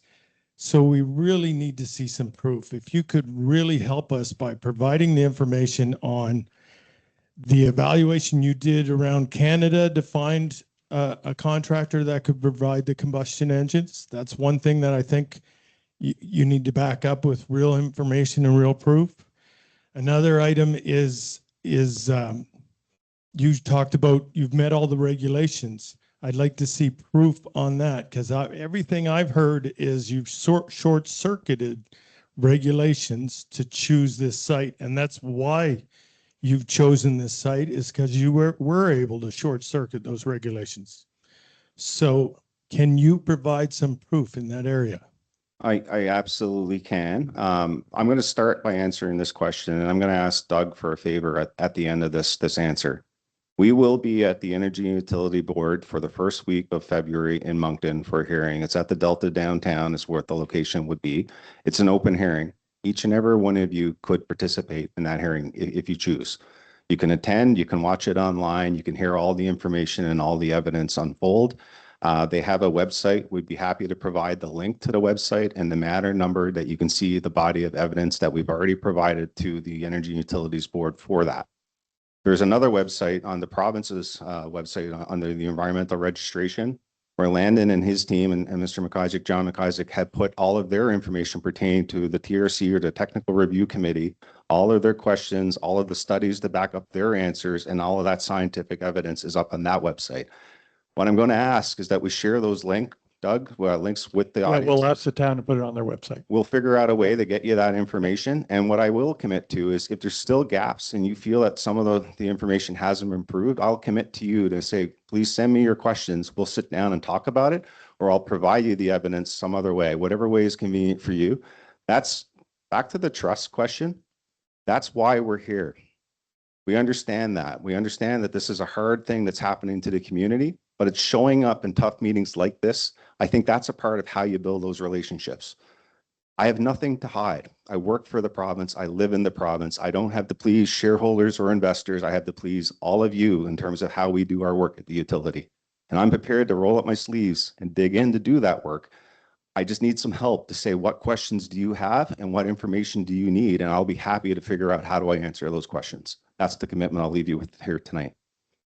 Okay, thank you. So who's next over here, Barb? Yes, thank you. My question is, you can guarantee you're going to fix somebody's well. Everybody's water comes from a great big pool under the ground. Last year, we went through the biggest drought we've had for ages. And with this thing, it's going to draw even more water out. You can't guarantee anything to do with rain or groundwater.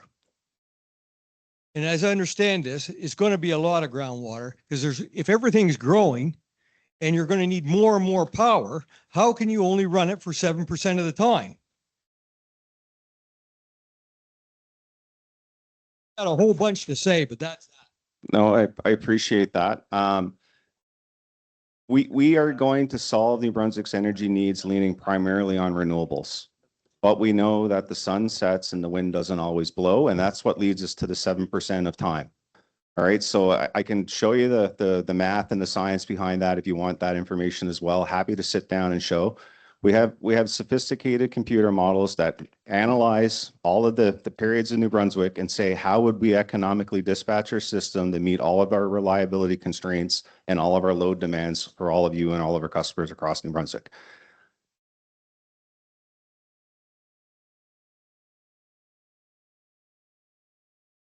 By law, New Brunswick has to figure out least cost solutions for New Brunswick, right? Like that's a constraint that the company is under by provincial legislation. We're not allowed to advance projects that aren't economic.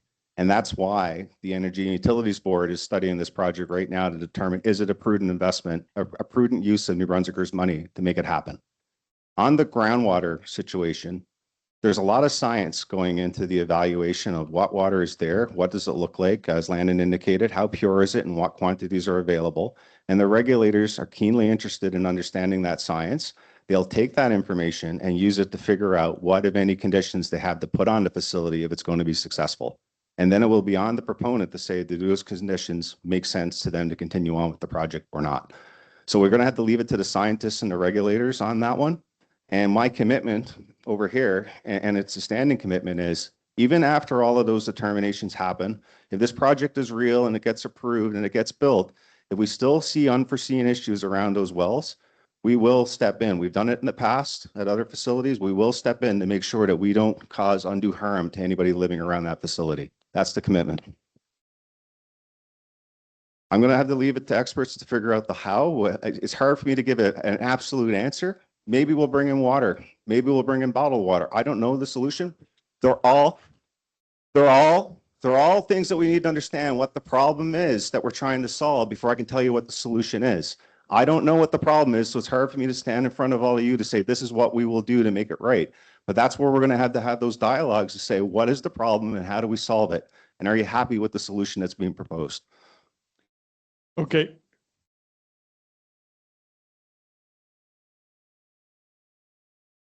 So we're going to move on.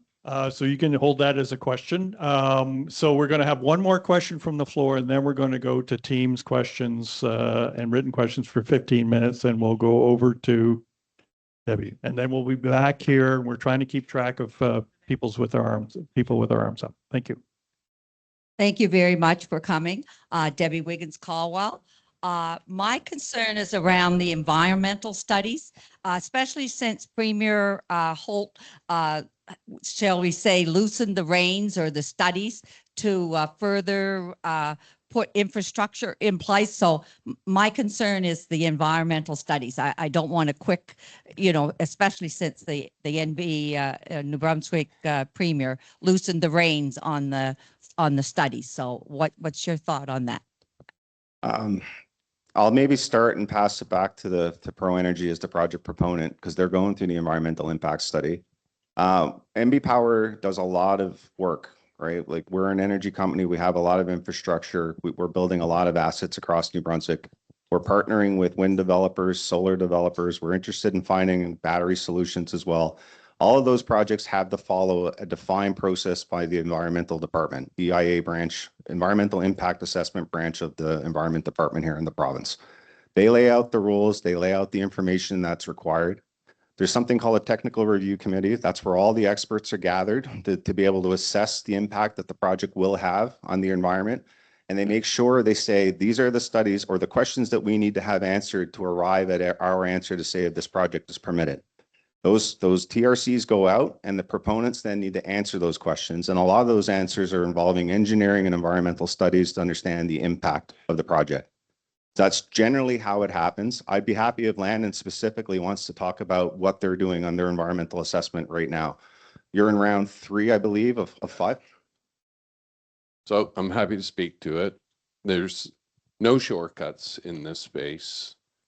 The province has made it very clear from the outset that all of the process will be fully satisfied. I'm confident in the work that's being done by the consultants that we have on board. We're through the 3rd round of the technical review committee questions. We're going into the 4th. The largest outstanding piece is water and water source assessment, and also the wastewater, groundwater from the site. Our commitment is to come back to both council and the community when we have the water results. That's in February. So I'll come back and speak again and update based on where we are, what the findings are on water and also the water discharge. Okay, thank you. So for this portion of the meeting, final question from the floor temporarily. No, sorry. We are now, apologize, I lost track of myself. We are now going to turn to members of our team, Liza, to ask questions that have come in, either written questions or from Teams, please. Yes. Okay. This question is two parts, one from online and one from the floor under the same subject. Is this new energy facility to generate power to be used for AI? And how much baseload planned is due to the new data centers coming online? The short answer to all that is none. So this project was proposed well before the AI boom took hold. It was more or less in parallel with what we saw happening stateside or globally. There was a project proposed in southern New Brunswick. I think some of you may be aware of it. Its announcement, or when we became aware of it, was well after we said we needed this project. I can tell you now, if that project doesn't have its own generation or some other way to keep its operation going, there's no way NB Power can serve it with the amount of infrastructure that we have today, inclusive of the RIGS project. So it's not a part of our plan. It's not a part of how we do load forecasting. There was zero data centers in our long-term load forecast that I showed at the beginning of the meeting. Absolutely none of that is accounted for. We do have concerns, like Landon talked about. Gas turbines are selling a lot lately because of the AI industry. We're trying to figure out if there's a way to make those concerns an opportunity for New Brunswick. And I said it at the council meeting, and I said it in different places. If there's no way for us to figure out why this makes sense for New Brunswick, it's likely not going to be a project that can be successful in New Brunswick. But the short answer is none of the AI data centers are part of the need for this project. Okay, thank you. Another one. Thanks. So our first question, or I guess our second question from online, why does NB Power not advise people to avoid power consumption during peak hours? I'm not talking about baseboard heat. I'm speaking about dryer use, EV charging, etc. This is a way to shave off peak demand and could avoid the need for a new peaker plant. We are, is again, the short answer, and I'll elaborate on that somewhat too. What you're speaking about there is what we call demand response, is when you appeal to people to not consume power between certain times because the grid is under stress. We do have two different programs today that we're offering customers, and it totals about 87 megawatts of demand response in the province. That project or that program has grown a doubling every year for the last 4 years. So when we started this activity, it was about 15 megawatts of demand response, and now we've grown it to about 87 megawatts. Year over year, we put a lot of efforts on it. We actually hired new full-time employees to help go find more megawatts to serve. There's another project happening in New Brunswick called smart meters. All right, so the smart meters allow us then to do different, more creative programs with our customers. One of those programs would be time of use electricity metering. Another one would be peak rebates. With that infrastructure in place, we can actually encourage customers that feel like they have flexibility in their household or their lives to pay a different rate, a cheaper rate, if they don't consume power during those peak periods.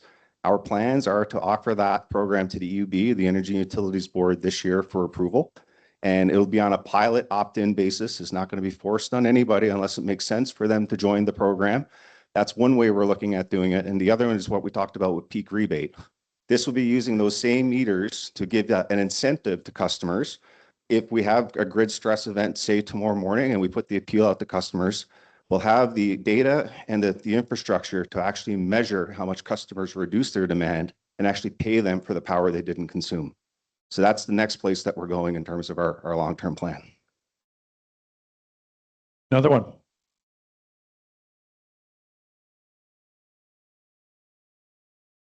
Working. In what ways is NB Power's proposed projected Tantramar gas plant contributing to Trump's manifest destiny and justifying his American administration's means to the end? I appreciate the question. One of the parts of an earlier question I didn't fully answer, and I regret it not saying it. Maybe that was a chance to sneak that in. If you wind back the clock, when ProEnergy was selected as the preferred vendor for this project, it was 2024. Canada had a Prime Minister, Justin Trudeau, and America had President Joe Biden. And a lot happened since then, as we can all note and appreciate. And I'm not going to wade into the politics because I'm just a utility worker, but I'm just going to say the world turned upside down since all of these decisions were made. It's a really good lesson in political risk. And that's about all I can say about international politics on that, because it's definitely not my lane.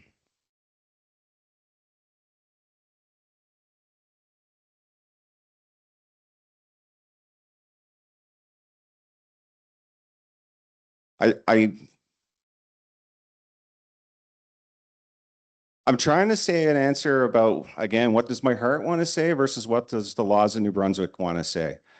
Okay. You're going to make me have to resign up here on the stage here tonight.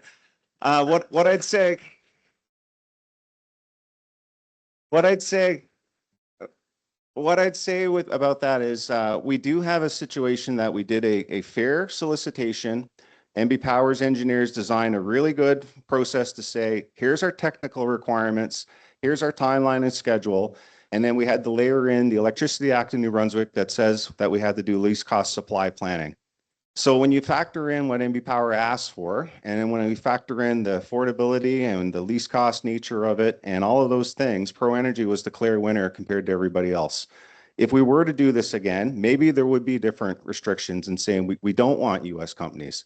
I'd hate to say that's where the world has become, because a lot of that technology was developed in the United States. They are the leaders in some of this technology. Canada does not have a gas turbine solution.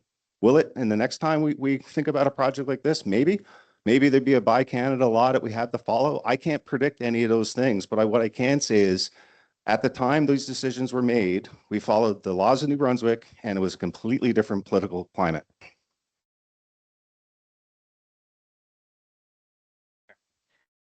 Another one from online. My question is about the claim that RIGS could burn hydrogen. Would that require a complete replacement of the pipes and machinery? Wouldn't that be just as expensive as building a new plant? I'm going to start, and then I'm going to ask about the technical side of the plant. So again, it can burn gaseous fuels, gas, right? Natural gas is the primary fuel that we're looking at today. It also has a fuel tank on site to be able to burn light oil or diesel, as we talked about. No different than a jet plane burns jet fuel or fuel oil to be able to fly. It's the same technology is what we're talking about. The good thing about that is it allows us to have optionality around what will materialize in the clean fuel space. There is a project, there are conversations happening right now in New Brunswick with companies looking at developing RNG, renewable natural gas, for example. That would be taking methane that otherwise would have came from a farmer's field and turning it into natural gas that we would consume in this facility. And then we get to the hydrogen question, which is one more for Landon. I'm not sure where the hydrogen market is going to go, but maybe Landon can elaborate on his technology. On the technology side, our fuel specification allows up to 35% hydrogen by volume. And so the components themselves are designed to withstand that. Practice has shown that pipelines can withstand up to 35%. The challenge globally has always been getting enough hydrogen to actually get to 35%. The technology was demonstrated actually in New York State. They ran a test and they used a gas turbine almost just like this, and they burned 40%. And they did that for about 2 hours until they had depleted the entire US's hydrogen supply and they had to stop. The technology today, as proposed, we can't go higher than probably about 40%. And so if by some miracle in the next decade we have enough hydrogen to actually go past that, we would have to change out combustors. Traditional pipelines can't support those types of concentrations of hydrogen. It creates a corrosive atmosphere. And so, yes, there would have to be a pretty significant infrastructure upgrade to see those high concentrations. It's a problem in the future that I'm sure there'll be plenty of government programs to help support those types of things. If that's the direction the industry goes, we're committed to making sure our turbines can burn whatever % of hydrogen is available at the time. So that's how we're approaching it. It is a significant infrastructure change, though, when you get up to those high concentrations. Today, it's not commercially viable. You can't produce that volume of hydrogen in one spot. It just can't be done. Okay, thank you. So 15 minutes goes quickly. So we're back to questions from the floor. And I think, I know you're going to be next from the right aisle, but we're back to the left aisle, and whoever's next, I believe it's Penny. Good evening. My name is Penny Mott, and I'm a member of a national. Mike, close, please. Okay. My name is Penny Mott. I'm a member of a national organization, Seniors for Climate. There hasn't been a lot said tonight apart from Doug's initial comments about climate change. Mr. Cody, I'm really going to kind of stick my neck out here, but I'm going to say that you do not have social license to build a gas plant in Center Village.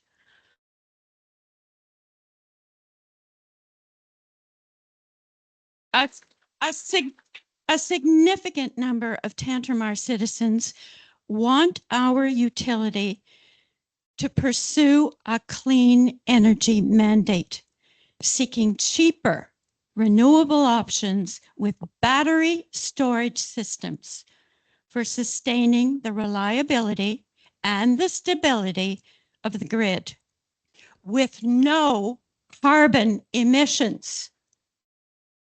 And if I hear one more time, you know, the wind doesn't blow all the time and the sun doesn't shine all the time. That's old, really old. With batteries, we can deal with that. So that we simply do not believe that a US fracked gas power plant is the only financial viable option available to you. And your question is, Penny? Yep, my question. Like Peter, I have a very simple question. And it only needs an yes or no. When it is operating, does a 500 megawatt gas powered plant emit harmful local air pollution and generate greenhouse gases contributing to the warming of our planet? Yes or no?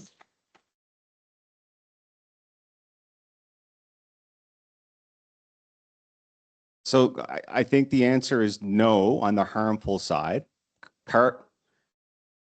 I'm sorry, carbon dioxide is warming the planet. I'm not saying that, but it isn't a poison. All right, I'm emitting carbon dioxide as I speak right now. So the answer is no on the harmful pollution side of things. On the global warming, I don't want you to take that answer to say I'm denying global warming or climate change. I fully believe in it. And NB Power believes in it. It's a part of our strategic plan to get to exactly the future that you pointed out. That's what we're aiming for, and that's what we believe in as well. So we're aligned in where we need to take this province. We are trying to achieve a net zero future for New Brunswick. We need to do it responsibly. We need to protect energy security. I don't think it's fair to say we'll shut down the economy or shut off the power because we don't have enough of it. I don't think that's the future that New Brunswickers want or need right now. But we are committed to working on those technical solutions. So we are completely aligned with your vision of where this province needs to go. Okay, thank you. Finally, you get a chance.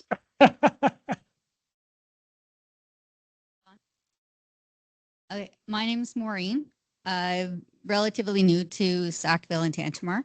I'm a single income household, and I'd like to ask the question, how has the cost effectiveness, because you've said several times Pro Energy was the cheapest, most cost effective, how has the cost effectiveness of this contract with Pro Energy been impacted by the tariff situations we're experiencing now? And just an add-on to that question, because I've heard several times on the news in the last few days that this particular project is going to see all of us impacted on our NB Power bills to a minimum of 5% or more, in addition to all of the other increases that NB Power emails about regularly. Get those two questions? Yeah, no, thank you. So on the tariff situation, NB Power has a contract that agrees the price that we will pay for the facility, for the offtake, for the service of converting the fuels that we provide the facility into electricity. There's an agreed price that doesn't see a tariff impact affecting it. Yeah, on the second part of your question is, yes, there is a rate impact related to all of our projects at NB Power. So what we need to demonstrate in the first week of February, and again, you're all welcome to watch online if you can't participate in person, is that this is a prudent investment. It's the best investment for New Brunswickers. And we are seeing a lot of the same questions that many of you have raised. The team, and many of them sitting in the front row here with me tonight, have been answering those questions for the regulators. And we will be tested under oath to say, is that the right information? And the other people that participate in the hearing, we call them interveners is their technical term, have hired their own experts to refute the NB Power evidence. And the regulated board, the people that make the decisions, have the really difficult decision of saying, we hear all the evidence in front of us. This is the thing that we're going to rule. You're right and you're wrong, and this is the way the project's going to go ahead. So it's one thing for me to say something, but we have a regulatory system in New Brunswick that's going to actually weigh in and say if this is the right investment for New Brunswickers. Okay, thank you. So Barb, I'm not sure who's next from your aisle. Okay, oh, Mike's already there. Thank you. You mentioned that batteries are out of reach economically. This is what you said. Is it possible to overbuild our renewable capacity in New Brunswick and use the immense battery we have next door with Hydro-Quebec, and this would bring the solutions and modern solutions and not 20th century to the problem we understand quite well.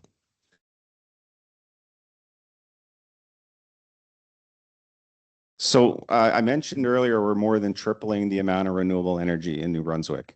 All right. One important thing for us to understand is the load profile that we have here is not like we see in other jurisdictions that heat with fossil fuels. All right. So Alberta or anything west of Ottawa would be one of these places. In New Brunswick, you likely have an electric heating system. Hopefully it's a heat pump. I encourage you to have a heat pump.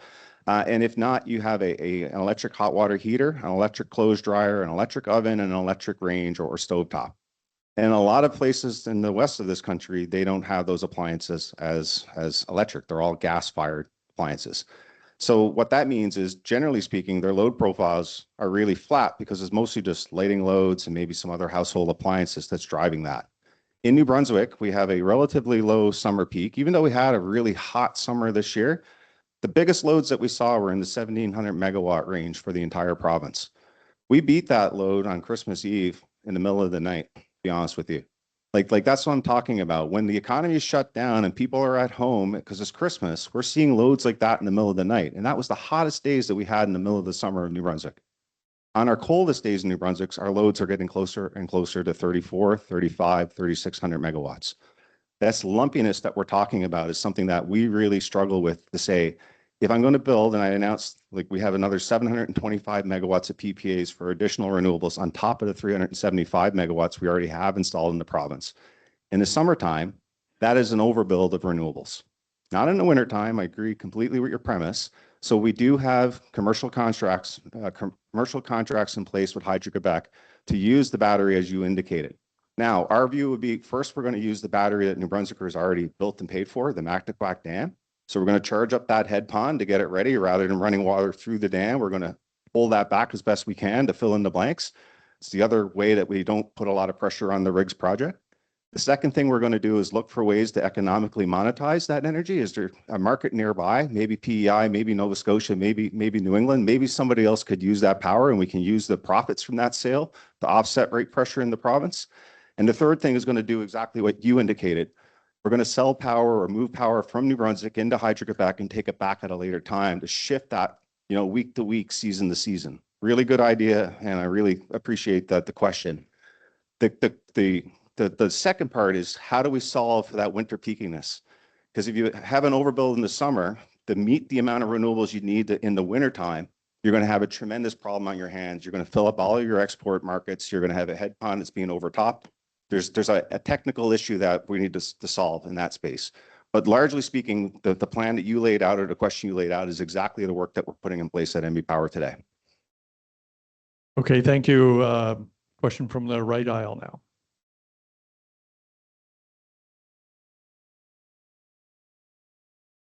Hello? You can hear me, eh?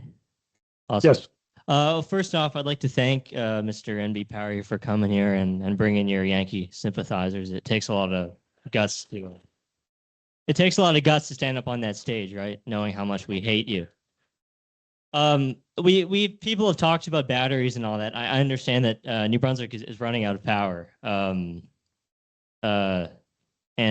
We need a solution to have more power stocked up or to generate more. And I understand batteries, they're more expensive, because lithium, it's a very volatile material. I have to wonder, though, if you'd maybe consider spending a little bit more money just knowing that our lives are on the line. You're going to go in and you're going to cut down forests. So you're going to make sure animals don't have a place to go. You're going to ruin people's view. You're going to poison at least our air. I don't know about the water. I guess we'll see in the coming years. And you're going to contribute to climate change with greenhouse gases. And I wonder if you would just consider maybe investing a little bit more money in our future, when you look at the climate crisis, like for God's sakes, if you could just consider that some of us are going to be here around a little bit longer and would maybe like to have a planet to come home to 80 years from now. And I'll answer my question in a minute here. And your question is? Would NB Power consider investing in renewable resources for real, not the fake, frankly, shit that you're doing now? But would you actually consider keeping our future in mind, or are you going to go through with this? Thank you. Yeah, so we are investing in renewable energy today. All right, so I announced that 725 megawatts of new PPAs have been written and signed in the last year.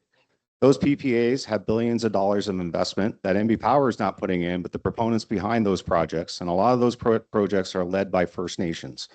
So that is our primary place that we go. Renewables first. All right, the second thing I told you about is energy efficiency and demand reductions.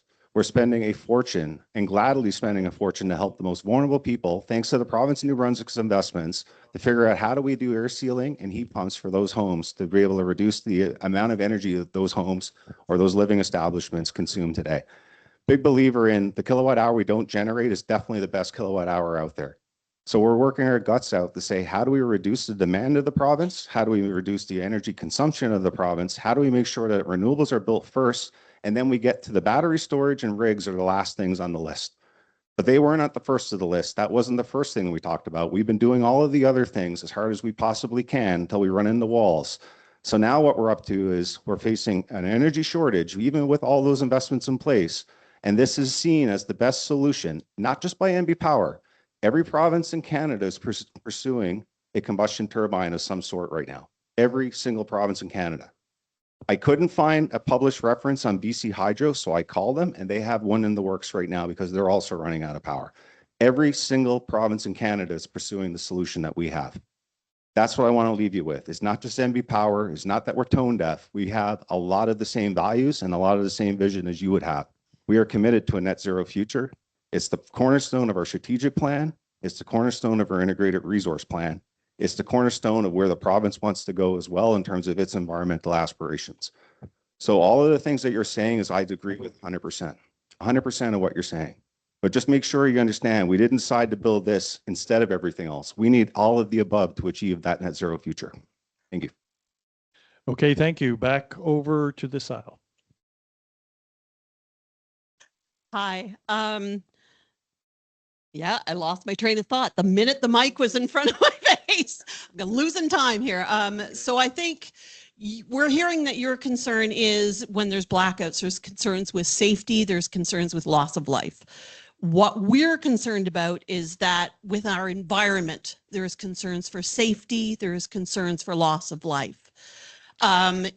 When you were talking about the fish and it was being assessed in Skuduk, that there were fish there, so you're not going to build there, you're going to build here instead. I'm assuming that the consult company, Stantec, that you used for the project here or at Center Village, is the same company that was probably used for the consult in Skuduk, right? During conversations at the information session at the barn that happened with the initial environmental assessment, my understanding was that Stantec only used previously existing research when they were doing their assessment and only within a 1 kilometer radius of where the plant was going to go. So my question is, for current environmental assessments for Center Village right now that are being used for the assessments that are going forward, can you confirm the scope of the environmental assessment undertaken for the Center Village site, specifically whether it relied solely on previously existing studies rather than new fieldwork, whether the study area was limited to 1 kilometer radius from the project site?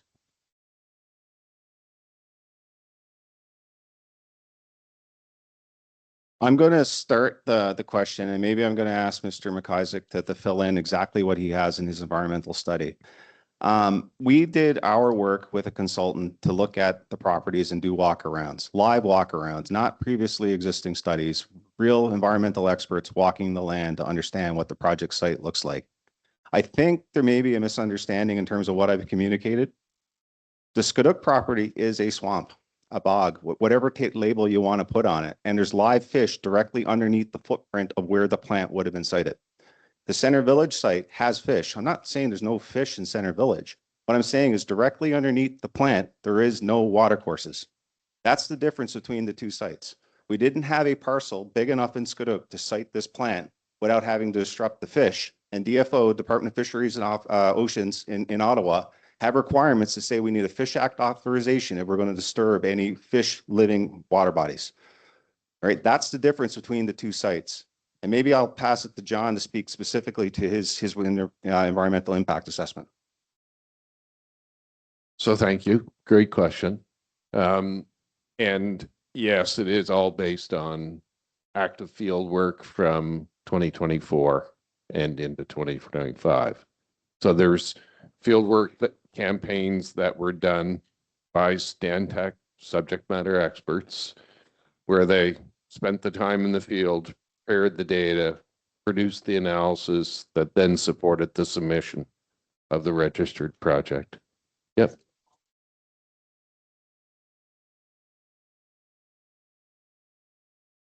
Kilometer radius. I honestly can't answer 1 kilometer versus outside of 1 kilometer. It's a great question. So we'll take it away and we'll come back with a response. Information that Sure. would be helpful. Thank you. Sure. Yep.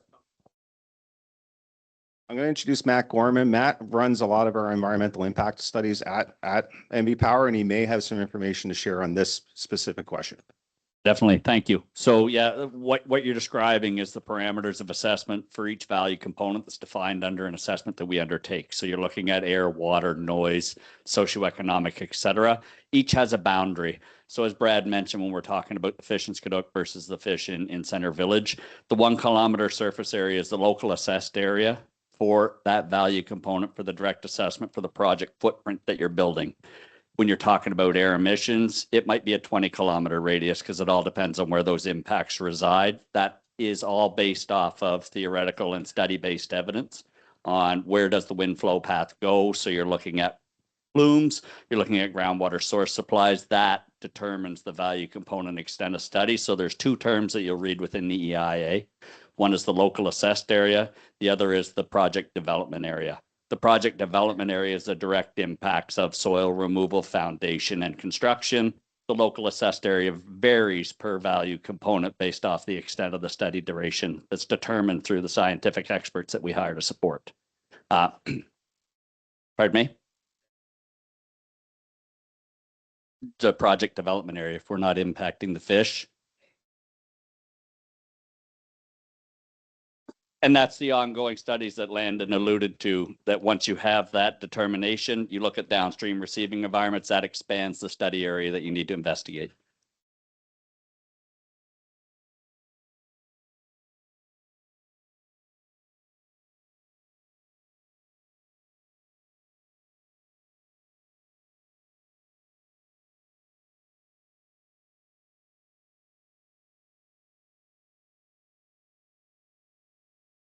Okay.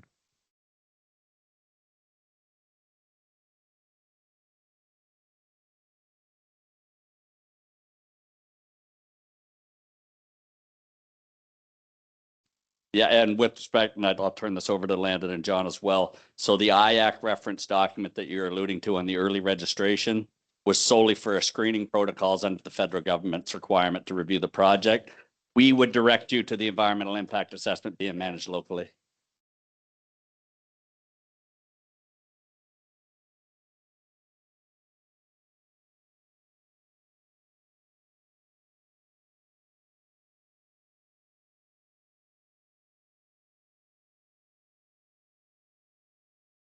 Okay, so Brad, can we pause? So I've had an unusual request that we didn't anticipate, and I think with your indulgence, Elder G9 from Amlin Dog Port Folly First Nation has asked me to allow her some time and space, which I have agreed to. So over to you, Jean.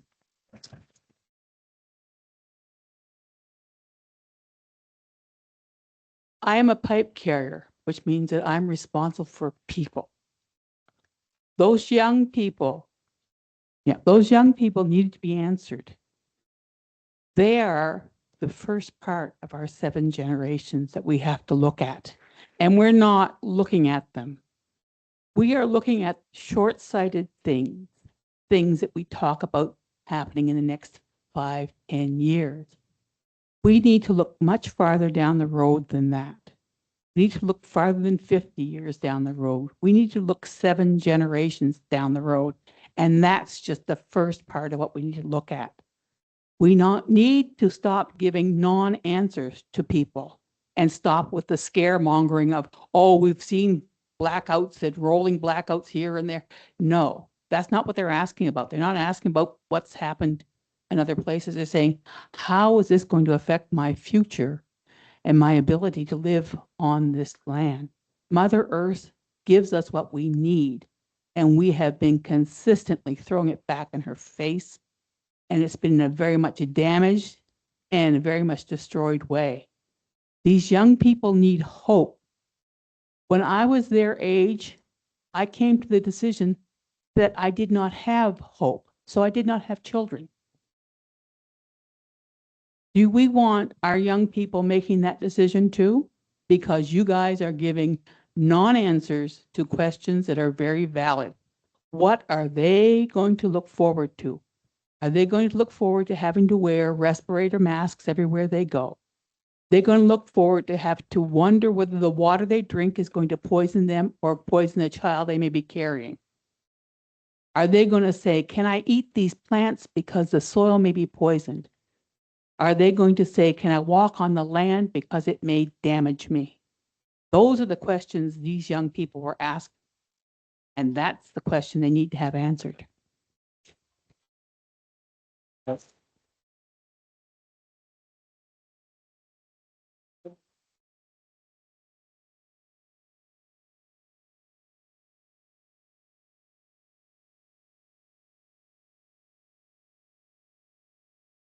Thank you, Jean. Wise words. So we're going to go back to, where are we, Woody? Okay.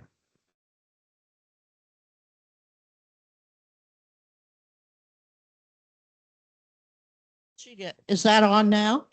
All right. I want to thank the elder person because when you were asked the very significant question, probably the most significant question of the night, of the earth or on the earth, and you sat on the fence, which is what NB Power is doing. If you are of the earth, this project wouldn't go ahead. I, like everyone else, I'm concerned about the fact that we get 1 minute to ask a question and you get 3 minutes to answer. And I've been at 5 meetings. I've heard the same answers, not the same questions. If this room, other than the NB Power and the Pro Energy people, were your consultants, we have more knowledge that would have had you made a wise decision in the first place. Because if you and your team are so great and so informed, why is NB Power in so far in debt? And why are you using this as one of the solutions to supposedly get us out of debt or put us further in?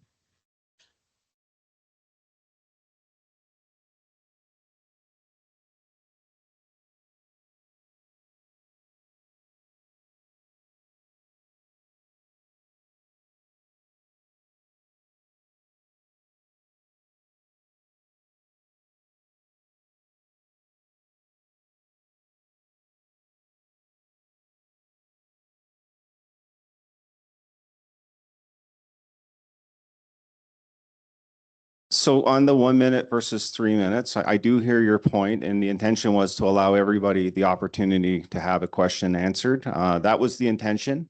I have committed, and I will reiterate that commitment to come back.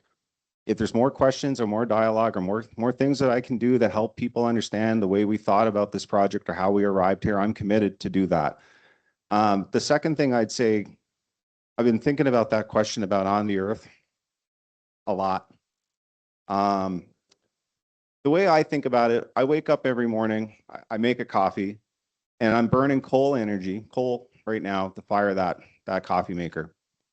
Other days, I'm burning heavy fuel oil. All right. And I know the premise of the question is we need to get off of fossil fuels, full stop, period. But what I'm trying to say is I'm trying to use this as a displacement mechanism to reduce the amount of fossil fuels that we're burning in the province. I can't get the renewable outcomes that everybody wants us to achieve unless I have the synchronous condensers that this project will give us. I can't fill in the blanks with just batteries. It's all a part of the solution. And I've said it a few times about how committed we are to net zero and what we're trying to do to achieve it. But that's the kind of things, the trade-offs that go on in my mind when I say, how do you support a project like this? Is what is the benefits that are going to come from it? What are we going to displace? And is it going to lead to a cleaner future? Then the other things that we're working on is to say, well, how do we find those clean fuels to power it up? Again, it's not an MB Power only thing. Every province in Canada right now, every single province in Canada is pursuing a similar technology as we are. All right, so that's what I want you to leave you with. On the MB Power situation, I'm proud to say that the government of New Brunswick have us under what's called a comprehensive review. They spoke, they've had many town hall meetings just like this. They heard from many concerned citizens around what's going on in MB Power, and they've taken the advice and the opinions from people to say what they would do to fix it. They're getting close to finishing their work now, is what I understand, and we'll see a report that hopefully leads to a better future for MB Power. I hope there's a lot of good things in there that myself and our executive team can learn from. We'll be happy to follow a new direction if that's what the government of the day says that we need to do. But under where we are today, under our rules, under our strategic plan, this is the best project for New Brunswick in the all of the above type solution. It's not the only solution. I agree with that. There are more expensive solutions we could provide, but it would leave less money to invest in other places. So what we're trying to do is to say, how do we effectively do the all of the above to achieve the goals that all of you want us to achieve? That's what we're working on. That's what we're committed to. But I will come back. I'll make sure that every one of your questions are answered. I will come back. I'm not trying to avoid or evade. I will come back. Okay, thank you. Look, we're going to pause. We're going to go to 2 questions from the teams. We're rapidly running out of time. So realistically, when we come back, we can probably only take 2 questions per aisle. And we already have on this aisle 2 people selected, and I don't know who selected from that side. So we're going to go to the team's questions, please, or the written questions.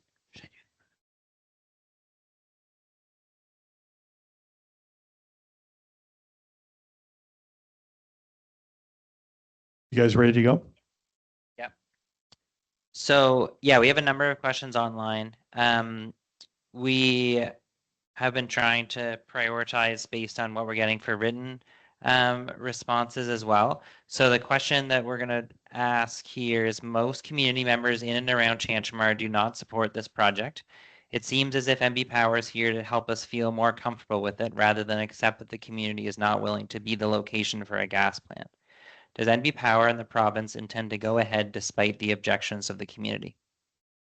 And if the project is not approved in April, will NB Power be paying financial penalties to ProEnergy for breaking a contract?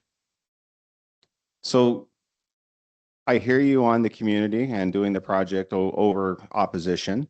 What I'd say is that's a question that's better left for regulators to say, is this a prudent investment and does it meet the environmental standards that the province sets for it? If it does, I think then there is a pathway to see the project happen. NB Power doesn't have the ability to unilaterally cancel the contract. And if it did, if there was a way out of the contract, yes, there would be significant costs incurred. One, to make, I guess, the proponents whole on any investments they've done to date. And 2, to move or relocate or find the next site for whatever it is that we need to do. If that option or that solution isn't a gas turbine, all of those cost even more again. So I hope I answered the question adequately on that one.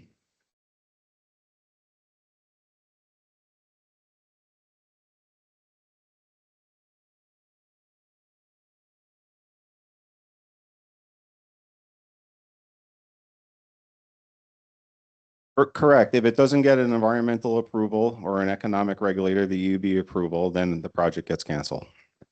Okay, second question, please. Another question from online. NB Power has told New Brunswickers that rolling blackouts are likely unless the Tantramar plant is built. Given the risks of delay, cost overruns, or cancellation inherent in major infrastructure projects, what specific contingency measures does NB Power have in place if the Tantramar RIGS plant does not come online as scheduled? Sorry, the question is, what will we do for rolling blackouts? Yeah, what specific contingency measures does NB Power have in place if the RIGS plant doesn't come online as scheduled, given the context that NB Power has told New Brunswickers that rolling blackouts are likely unless the plant is built? Yeah, so we take this risk very, very seriously. It's one of our top corporate risks. Every corporation has what they call their risk register, and this one is red and blinking right now in terms of its severity. We undertook a risk evaluation or ranking, and it lit up the charts in terms of one of our highest weighted risks at the utility when you think about severity and impact and likelihood for it to happen. What are we doing about it? I have all the confidence in the control system to mitigate the damage or the amount of blackouts that we would take, right? So they practiced that, they drilled that. We participated in an exercise earlier last year, I guess now that we rolled into the new calendar year. The tests and stress tests, how does the utility behave if we ever ran into what we call a load shedding event? Load shedding is when we don't have enough generation to meet load, you have them reduce the load or shed that load to make those two equal again. So the team has drilled and practiced that to say, what does it look like? We brought in experts like our communications team and our public relations folks to be able to say, what is our communication strategies in New Brunswickers if we ever end up in a severe situation like that? And we have, I guess, drilled and exercised what does that plan start to look like. You may have noticed when I talk in the media, I say it's always a good idea to have a 72-hour plan, right? So all of us should have a kit in case something bad happens, whether it's a huge storm or an event like I'm talking about or something like that. So I'll leave you with the confidence that the utility knows what to do to mitigate the impact. But if the event was to occur, it's going to have a massive disruption on the province of New Brunswick in each and every one of our lives. All right. The idea would be to shed load across the province and do it in a way that minimizes the damage, but keep that event going for as long as it takes to alleviate the generation shortage or to see load get back down to the available generation. Okay, thank you. We're going to go back to the floor and we're on this aisle here. Hi, yeah. Brad, you mentioned that the NPCC requirements. So, and back to the Energy Utility Board, the public intervener, who is actually standing on the Energy Utility Board to speak mostly for ratepayers, like everybody in this room, presented an expert witness report by Jeffrey Palermo. His evidence states, and I quote, "The most recent Maritimes Area Resource Adequacy Review study shows that NB Power has enough resources available without the RIGS generation to meet or exceed its planning requirements through 2030. The RIGS project cannot be justified by regional planning criteria and studies." So given that it's already been proven that you don't need it by experts, and that's just one report of 3 that prove the RIGS project wrong, why, we just don't understand why NB Power is so determined to ignore the science, to ignore the experts, and to ignore the community doesn't want it.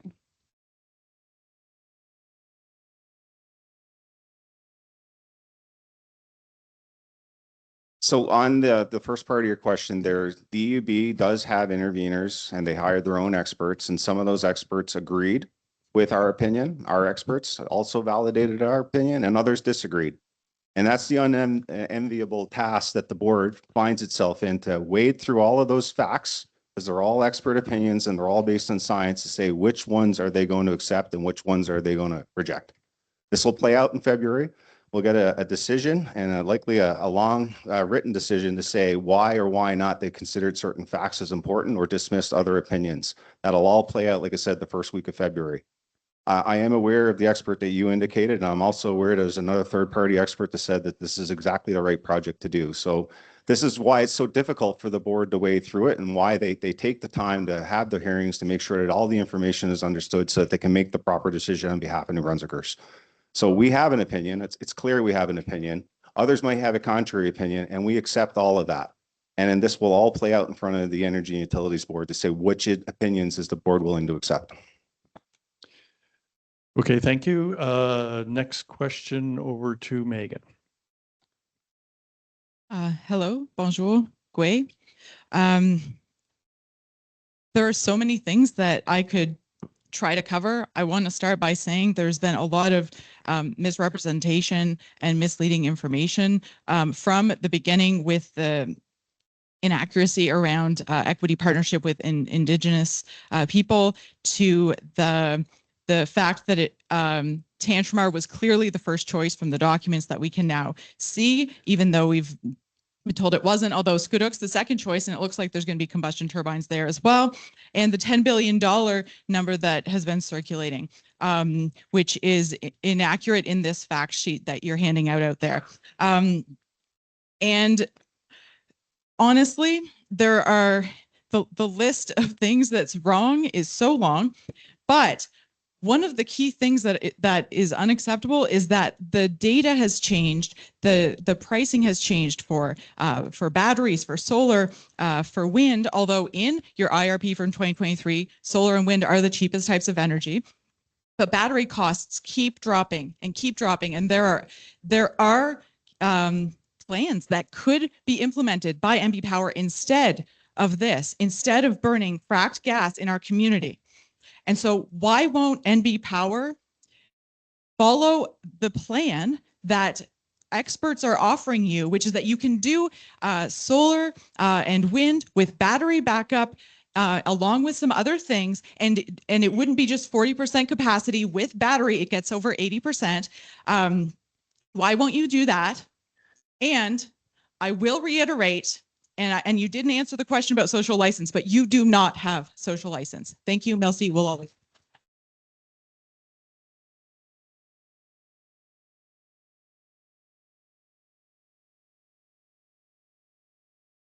Thank you for the question. What I am saying is that we're following the plan as blessed by Environment Canada in our integrated resource plan that was based on draft 1 of the very stringent clean electricity regulations. These combustion turbines, the battery storage, the wind and the solar projects are all a part of that plan. And we are executing that plan just like we said we would, right? It's all a part of the plan. And the other thing I'd say on that plan is being revised as we speak, and we'll find out and understand what are the other things we need to do because we're still locked on that North Star of achieving net zero. Laser focused on trying to get to net zero. And I just need folks to help me help understand today we're burning coal and heavy fuel oil, and we're trying to unlock those two. Talked about the kettle analogy. Those two fuels are needed to boil water to make steam. And a lot of energy goes up the stack is emissions. This natural gas plant will only use fuel when we absolutely need it. We're not going to burn it for baseload energy. If we needed this for energy purposes, we would build something completely different to this. It would be a combined cycle natural gas plant if it was still the natural gas solution. All right, so this is effectively a peaker. We talked about this at the council meeting, except for it has synchronous condensers, which allows us to continue on integrating the renewable energy. I agree with you. Renewable energy is cheaper than this facility. This facility isn't needed for energy. It's needed for capacity and energy security and to permit the integration of further renewables with the synchronous condensers added to the machines. Sorry. Yes, did you just have a follow-up? Yes, thank you. Very quick follow-up. For one thing, methane, many experts would agree that it's not better or at least much better than coal. Methane is terrible for the climate, but batteries, batteries can cost less. Like the data is showing that batteries with solar or wind cost less than doing this, and the batteries would give you this. So why not choose the less costly option that doesn't burn fracked gas and pollute our air and make us sick and increase the risk of Alzheimer's and asthma and miscarriages, among many other things? There's another option. It's cheaper.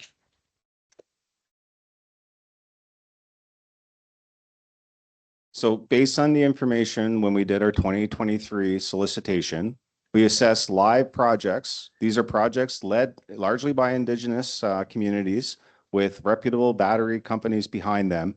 and came to the determination that this was more expensive than the natural gas facility that we're talking about today. Now, I accept that the prices have come down. I'm not immune to that, or I'm not blind to that. That's why we issued another solicitation before Christmas to say, let's go back and sound the market. I said at the council meeting last month, I think Lori Clark, President and CEO of NB Power, would be the most excited to announce a battery project in New Brunswick, and I'd be the second most excited to announce a battery project. I would love to have the ability to say we have something that will work and we think we can get it through the EUB and get it all approved. That is on our plan. That's why we're doing the REOIs and updating pricing and making sure that we have live, real data based on the New Brunswick context by New Brunswick companies and communities to say, can we make this happen?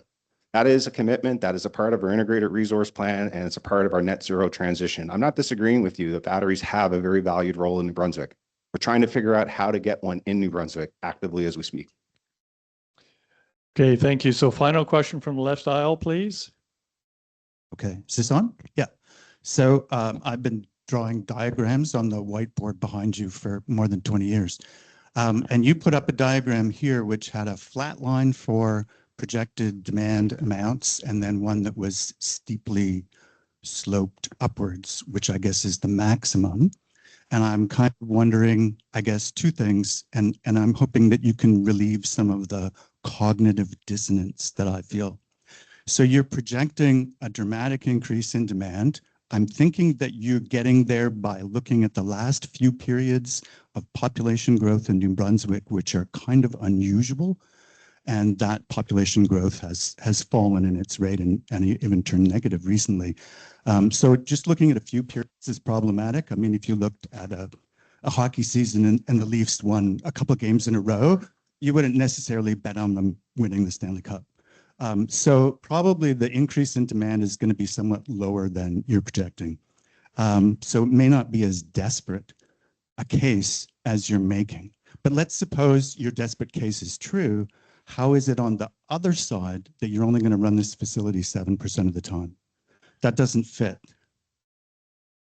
Yeah, no, it's a complicated question. I don't know if we can get that graph back up, but I'll assume we can't, but I'll happily talk to you about it after. The case with the more flat line, that's our conservative model. That's what we call our 50% probability model. And I don't know if you teach physics or not, but I always remember if the current's going down the river at a certain speed, what angle do you have to turn your boat in so that it goes straight across the river, if you follow my analogy? So what we're seeing is there's implicit load growth that's being bent down because of the energy efficiency investments. And that's why it looks kind of straight and across. By regulation, we're very quickly getting to a place that we have to deliver 0.7%, 0.75% of our sales in energy efficiency outcomes for New Brunswickers by regulation. So the regulations needed to help justify the investments when we go back to the EUB. All right, so we are working hard to make sure that that high case doesn't happen, or if it does happen, we pull or bend that curve down as low as we possibly can so we don't need to build more resources. That is the most economical solution for New Brunswickers. Again, the kilowatt hours we don't need to generate are the cheapest ones. That's what we're pursuing and laser focused on it. The high case is there because that is a case that is statistically possible. So what we end up with is a P50, and I'll call it the P90. Some people call it the P10 case to say you could go as high as this over the next 20 years. I'm not going to stand here today to say in 20 years our load will be at that high point, so we better make investments today in a fossil fuel fired facility. That's not what I'm trying to say. What I'm trying to say is those investments are based on the average case or the P50. When I say P, that means probability. 50% probability versus a 90% probability case, or 10, as some people think about it. So I'm with you. I agree with you, but I don't want to leave you with the impression that we've made this investment decision because we think the load could go super fast, super high forever, and that's sustainable. That's not at all what we're trying to communicate here tonight. Okay, thank you. So two more questions, one from the floor and one from written questions. Over to you, Miko. Okay. This first part is a rhetorical question, but Brad Cody, could you breathe this summer when the wildfires were ongoing? Could you leave your house without experiencing severe health effects? I asked because I could not. My name is Miko. I'm 22 years old. In theory, I should live a lot longer than you, but I'm chronically ill. Wildfire smoke and other air pollution poses a high health hazard to me and other vulnerable people, even at levels that environmental regulations consider safe for able-bodied people. such as how going outside during wildfire smokes this summer made me have severe migraines.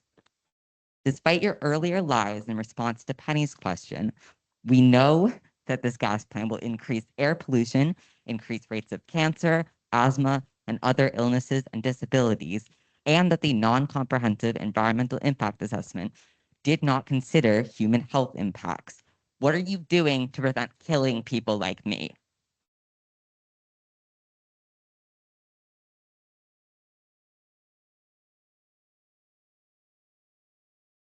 Thank you for your question, and I'm sorry for what you experienced last summer. I don't think that's right for anybody to have to live through what you lived through. What I would say is we are a heavily regulated company, right? We answer to more oversight and regulatory bodies as an industry than any other industry that I'm aware of. So all of your concerns are valid, and there's regulators, whether it's Health Canada, Environment Canada, the Provincial Department of Environmental Affairs, and I can go on and on with all the different bodies, WorkSafe NB. There's a long list of bodies that we have to answer to make sure that we're living within their regulation to operate our business as reliably and safety and be good environmental stewards that we can. We're not stepping out. We're not violating any rules. And again, I said we have care for the future as one of our core values. That's about the future generations, the 7 generations that we talked about earlier. And it's about our environmental sustainability. And it's about net zero. That's a core value of this company, and we use it in making our decisions. So we are committed to it. We don't get to set the regulations. Others impose that onto us, and then we live by those regulations, and we're happy to live by those regulations. And we don't accept the minimum. Just because they say you can go here, we always strive to say, how do we make sure that we lessen our environmental impact? Whether it's air emissions, whether it's fish and wildlife, all of the things that we talked about here tonight, we take dramatically and desperately serious. Everything that we do at NB Power has an environmental impact. But we provide a service that others say they desperately need. And lately we've been hearing it's becoming desperately less and less affordable for them to do the things that they need to do with their lives, take care of their medical equipment, do different things, and how they use their electricity to live their lives or stay comfortable. Your points are valid, and I do share your views on that. And we do strive to make sure that we have the most, we're good environmental stewards. We strive to be good environmental stewards is the words I'm trying to say. And we have to live within the box that the regulators put us in. That's the answer. Thank you. Final question of the evening from a Teams or written question. I'm not sure which. Perfect. Given public reporting that Skuduk may be considered for a future 600 megawatt gas plant, what prevents NB Power from similarly expanding capacity at the Tantramar site? And is it true Pro Energy will be selling power to PEI in Nova Scotia as well? If so, why are our rates increasing 5% for the benefits of other provinces? I'm after losing the first part of your question. I'm sorry. That's okay. What prevents NB Power from similarly expanding capacity at the Tantramar site once the initial turbines are built? Thank you. Yeah, I don't need to spend any more time. So the site at Tantramar can accommodate 500 megawatts. That's the limit of the site, right? So significant investment would need to be made to accommodate any future expansion. I commit to you right now, there are no plans for a future expansion of the Tantramar site. All right, it's a 500 megawatt site. The 600 megawatts you indicated, there was a white paper done by some of our experts that run our control center and run our integrated resource planning that suggested that we need to move immediately to find 400 megawatts and then start planning for the next 600 megawatts. And part of that is to deal with the signpost that I told you about. So we are going to continue to develop and work on the Skuduk site. We are going to continue to do REOIs, or requests for expressions of interest, or solicitations, whatever word you want to call it, to acquire more renewable energy, more battery storage, more things like the MACTA-QUAC investments to make sure that we can actually get to the net zero place. But there is no plans to expand the site beyond the 500 megawatts that are proposed. And we are trying to avoid another 600 megawatt combustion turbine. That's not what that answer or that study said, is we have to start planning for it, not that we have to commit to building it today. The second thing about the sales to Nova Scotia and PEI, we are the exclusive off-taker from the facility. So Pro Energy will not be making any sales beyond the service that they provide NB Power. So I just want to also make sure that that's clear with everybody in the audience. We are the exclusive buyer of that power, and we're going to use it to serve New Brunswickers. And we're going to use the integrated renewable integration component of it about 85% of the time, which we talked about a lot, to make sure that we can keep our grid stable with all the renewables we're planning to bring on. Okay, so thank you, Brad. We're going to briefly wrap up, but there are a couple things that we are going to do. First of all, I wanted to thank everyone for their time and patience. In terms of our perspective from the Climate Change Advisory Committee, it's pretty clear to us that this format is not the best format for having a discussion, but it is the format that was selected. And so if we have meetings in the future, obviously we'll have conversations about how you can have conversations. So I guess that's the point that this is certainly what I heard. Brad, I'm going to give you a final chance you've heard lots of points of view and opinions this evening. And I wonder if you could just briefly reflect on what you heard, what NB Power may take on board as a result of tonight's discussion, and how your team will engage the citizens of Tantramar in a meaningful manner in the months and years to come. Thank you. I might ask for a reminder on some of the three parts of that. I got the first one. Yeah. Basically, what happens now? What did you hear? Yeah, no, I heard a And lot what happens now? I heard a lot of opinions around what we're doing wrong and what we could do better. I heard that loud and clear. I had a wonderful question from an elder in the audience that's going to live with me probably for the rest of my life. I really do appreciate that question, and it's something that had an impact on me and will continue to have an impact on me. I also heard there's a lot of interest in talking about energy and energy policy and energy opportunities in this province from this community, and I do want to come back. So I talked about our integrated resource plan. We're in the process of completing the 2026 edition of that plan, and I'd like to come back and talk about our findings in that plan to hear your opinions on it. It's really important. If I can get somebody to give up their evening to spend some time with me to understand and hear and talk about these types of issues, I can't ask for a better audience. So I do really appreciate you all taking the time to show up tonight and share your opinions and make sure that we're aware that there's different ways of thinking about this and that you all have different opinions around different solutions that we should be considering. So that's something that's really important that we hear. If your voice isn't heard, if it's not spoken and it's not heard, we can't make this province better. And we're all aligned on that. We're all citizens of this beautiful province, and we're all committed to try to get to the same place. And we all have to figure out how to share those opinions in a respectful way, which you were tonight, and I appreciate that. And that's why I'd love to come back if you'll have me to talk about these issues going forward. Thank you. Okay, thank you. So just before I wrap up, I have a short snapper for you. My team tells me that there are a ton of questions that have come in written and via Teams. If we were to consolidate those things that we can get written responses from. Okay, good, thank you. So I just the answer was yes, just in case you didn't hear that. Yes. Yeah, so we were having okay, thank you, Tracy. Okay, thank you, Brad. So I would like to take this opportunity now to thank you and your team of NB Power and John and Landon for coming here tonight. I'm grateful that you have done so, and I hope, despite the challenges of this format, that everyone here has found this useful. I also want to just note that this organization, to organize a meeting like this, takes a ton of work, and I want to thank the team of volunteers that we had. Sorry, Barb, do you want to interrupt me now, or?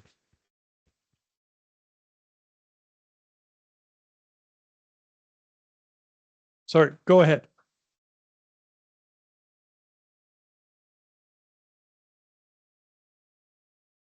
Yes, you can do that. Okay. So as I was saying, thank you for the applause. I was going to ask you to thank all who came, our guests and the team that you did that. So with that, thank you very much, and I declare this meeting over. Thank you.